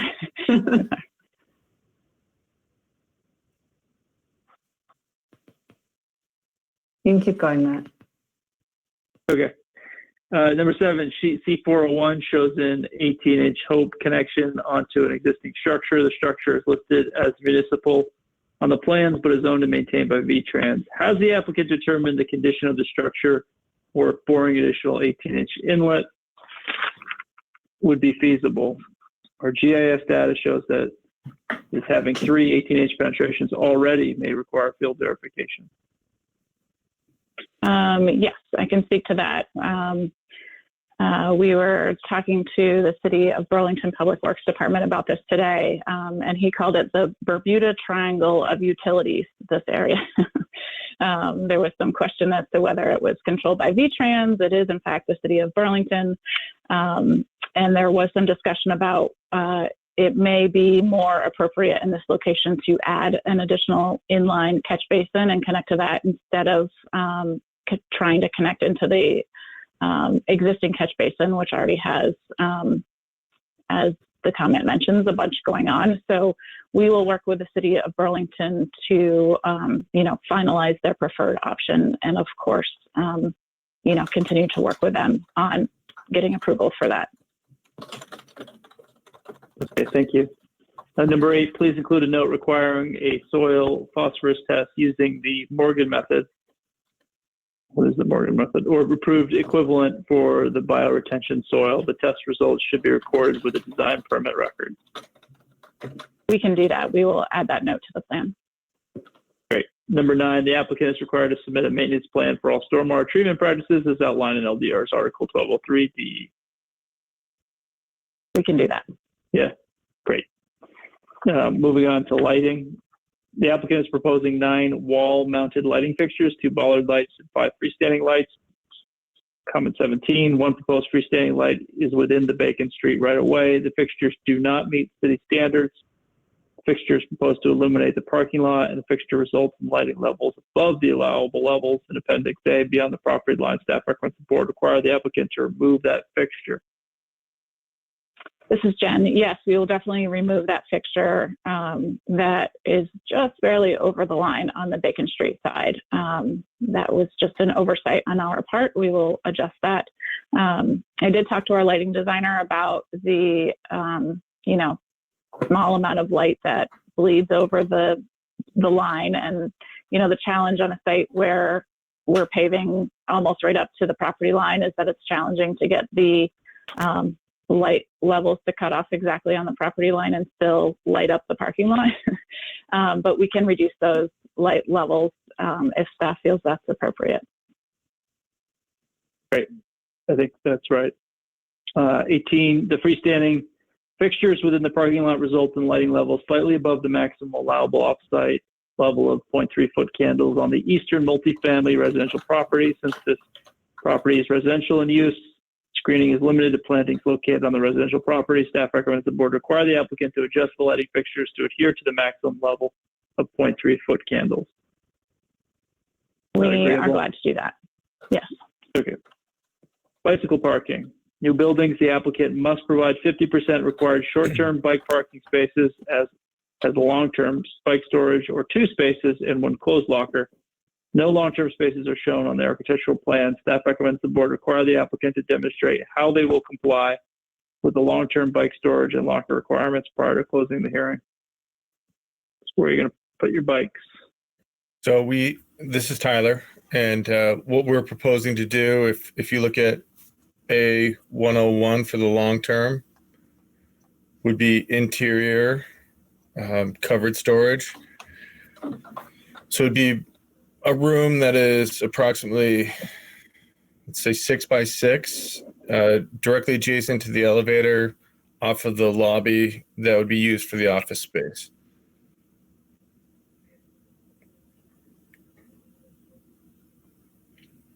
Okay. So you see the door that's leading back to the mechanical room? Mm-hmm. To the right of that, we're proposing to have a bike storage and locker area that is approximately 6 foot by 6 foot to provide long-term, covered storage for the tenants upstairs.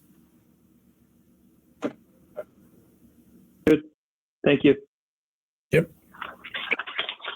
Number 20, fire safety. Staff recommends the board discuss with the applicant how they intend for the fire apparatus to serve the building. If the fire department finds in their review of the application that the site does not sufficiently accommodate fire truck access, the applicant may be required to amend their site plan with the development review board. Therefore, staff recommends the board invite the applicant to continue the hearing to meet the fire department and avoid the need to reopen in the event modifications are necessary. Have you met with the fire chief regarding access? Yes, we have. We have had discussions with Chief Francis, and we have recently completed a truck turning movement exhibit that we forwarded to Chief Francis. He gave us some comments back.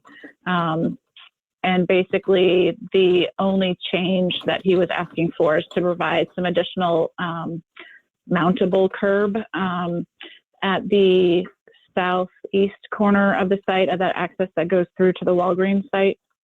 That access will get slightly wider, and there'll be some mountable curb in that area. Can you show us what you mean? Delilah, there is a supplemental that Jen provided that's called fire truck turning, in fact.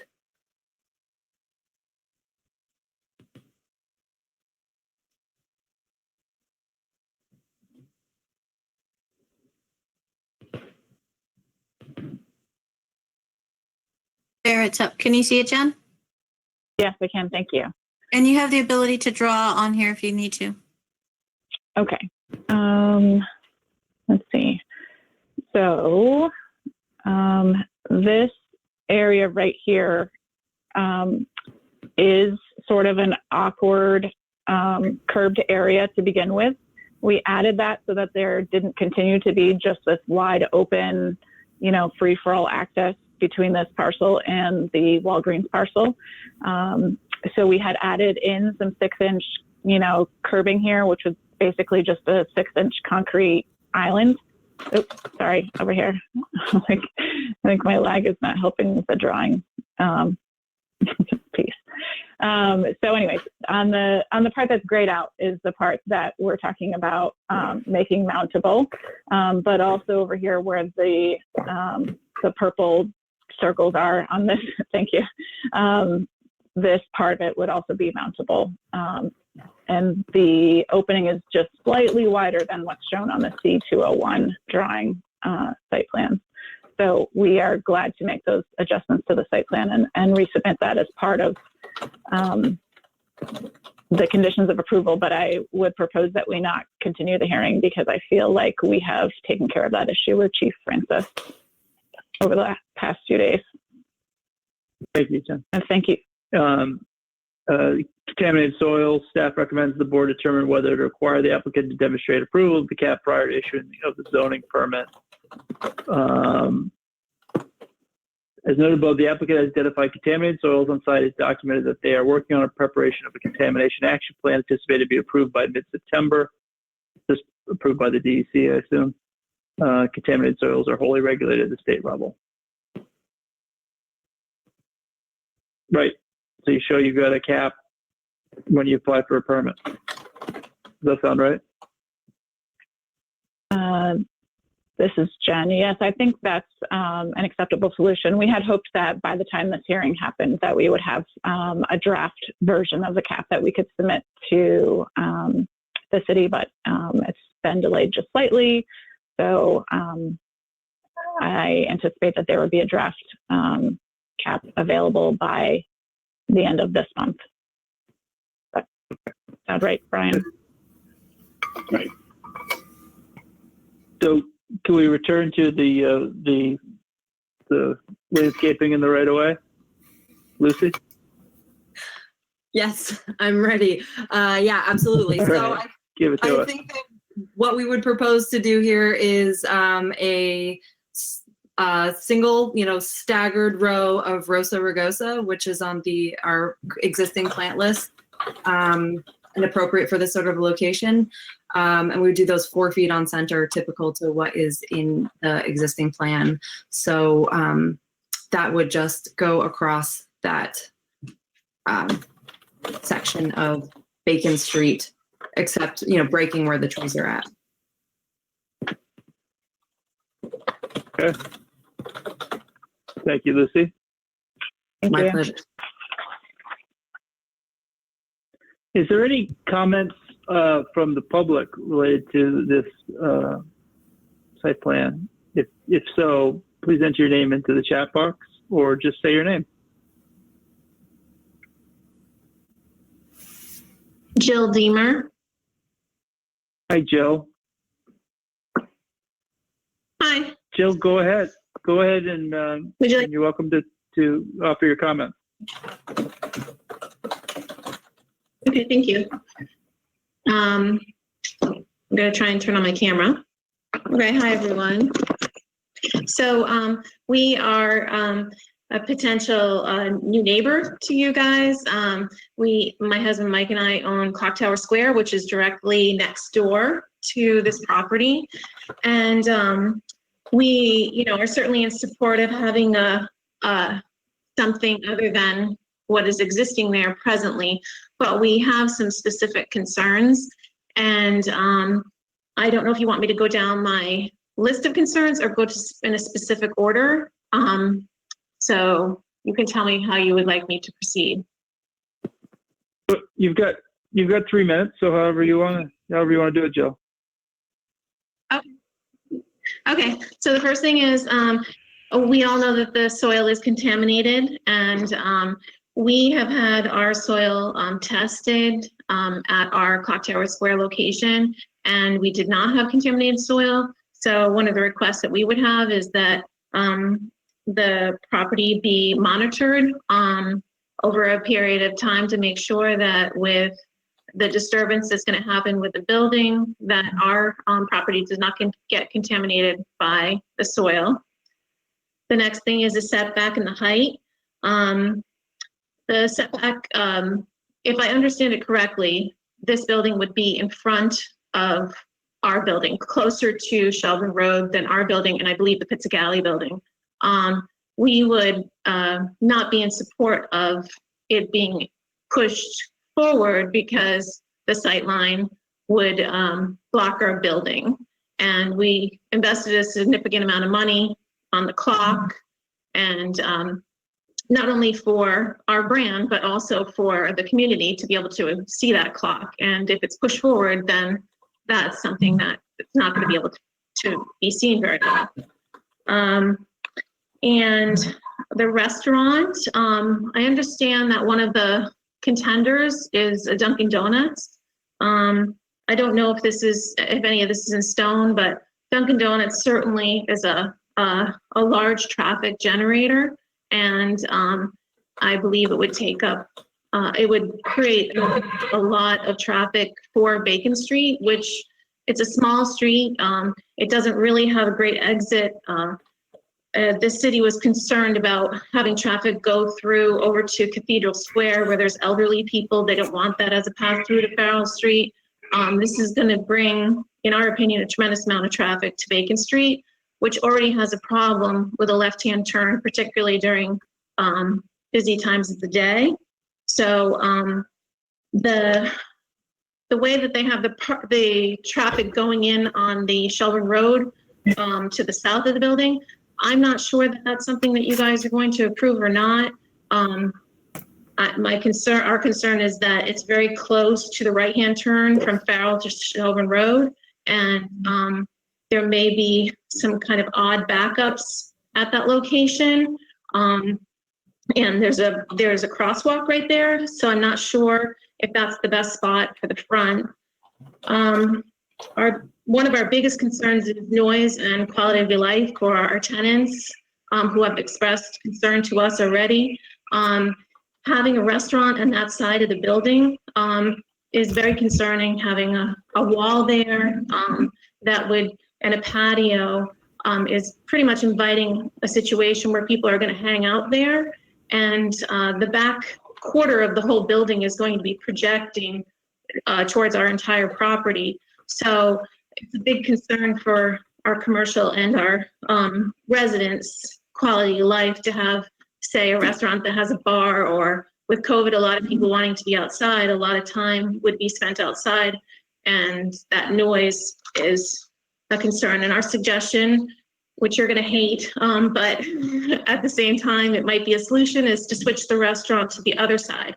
We're excited about many aspects of having a nice property next door, but switching it to maybe having the bank on our side would be much more preferable.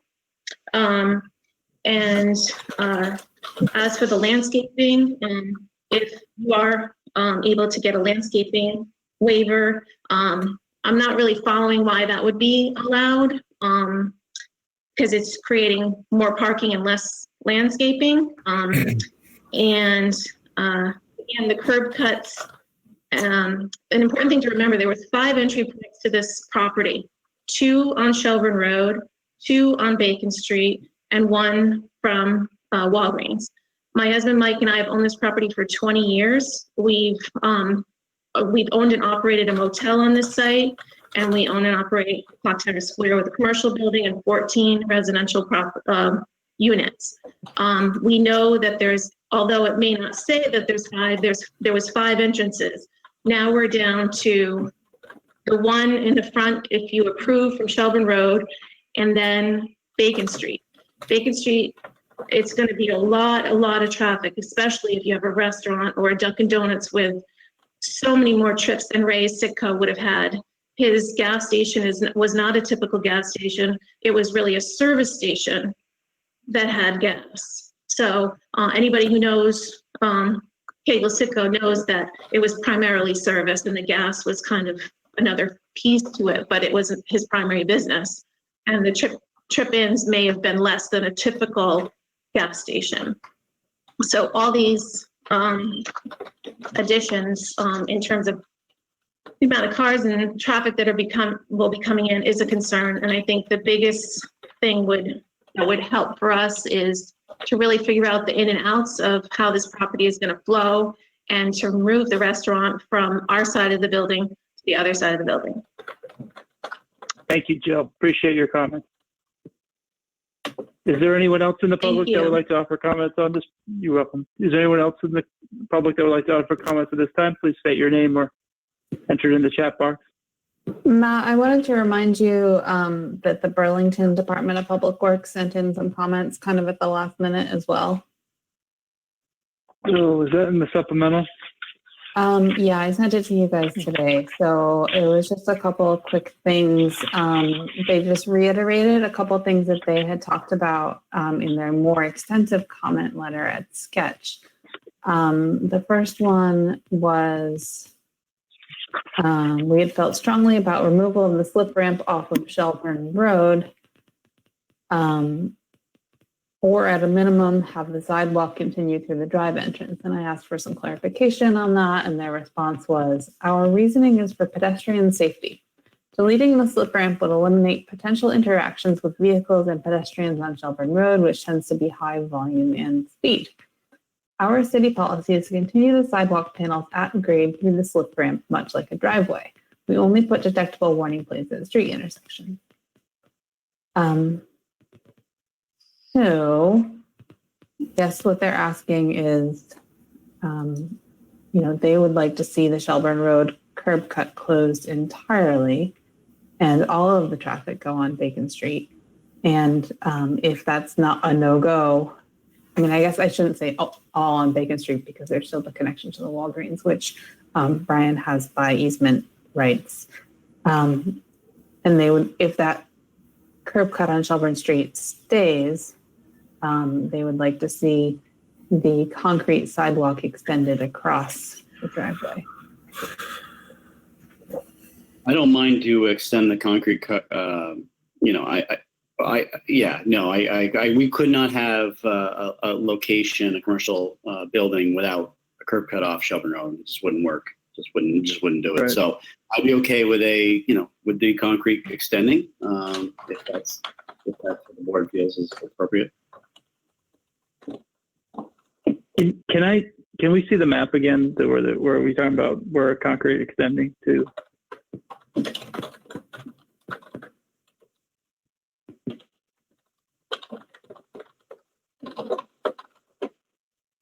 Or the slip ramp?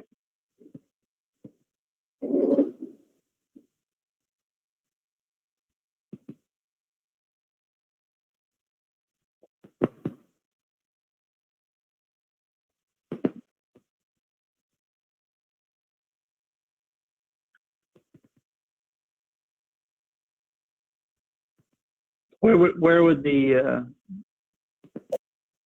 sidewalk continue to? Is that what you're drawing right now? Right. Yeah.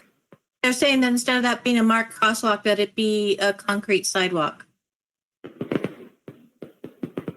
Didn't Justin ask that it not be a marked crosswalk? That's one of his standard comments. We don't have Okay, crosswalk. but that this be constructed out of concrete and not whatever the roadway is going to be constructed out of. That it's distinguishable from road. That it's a distinguishable as a sidewalk crossing the road, not the road with some markings. I don't think we'd have an issue with that, right, Brian? Yeah, no, exactly. I mean, if that's what the board feels appropriate, that's fine with me. We could continue And the then concrete at-grade sidewalk crossing, through that. an at-grade crossing doesn't screw up your stormwater plan, Jen? I don't think so. I think that there's just a tiny bit of, grade that just goes out to Shelburne Road as it always has. And I think that includes that little area.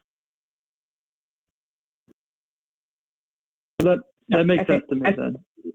If it's not causing a problem, if it's making Justin and Burlington BPW happy, let's do it.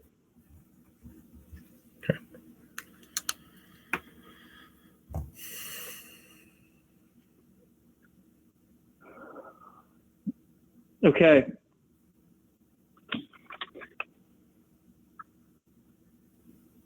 So where are we wanted at? To ask for any clarification on any of Jill's comments from the. Yeah, Brian, did you contemplate putting the restaurant on the other side? Yeah, so it comes down to space. So the larger space is actually on the the north end of the building. So it really comes down to tenant and what they want. With the patio, the restaurant makes sense to be on the north side, not the south side, because that's a smaller retail space. So it really comes down to what tenants and what their needs are. And if we could get the patio, it made sense to be on that side. This is not, I don't envision it, nothing's set in stone. I know she mentioned a chain, but nothing's set in stone yet, and it could change. But we feel that whatever it is there, that we don't sense that it's going to be like a late night situation, a bar or something of that nature, right? So in terms of there's no drive-through or anything like that happening here, right? Looked at that initially, it just didn't make sense for the site, of course. I don't even know if we get approval, but yeah, no drive-through. Right, good.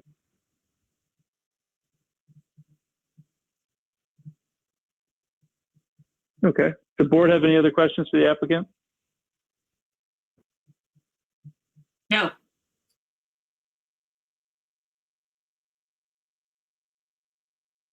John, you good? All set. Melissa, we still got you here? Don't see you. Still here, yep. Jim? Okay, good. All right. Yep, I'm here. Good. So I would move that we close final plan application SB 2024 and site plan application SB 20029. Second. I will second. Third. Okay, seconded by Don.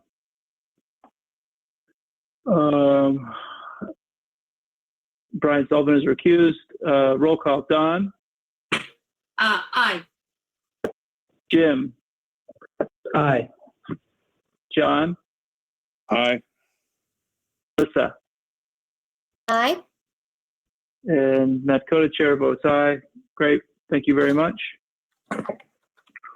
Agenda item number 11. Oh, we have no minutes that I saw. So agenda item number 12, other business. Is there any other business for the board or staff? Hearing none, then this closes the South Burlington Development Review Board for August 4th. We're on break for the rest of August. See you in September. Thank you. Thank you all.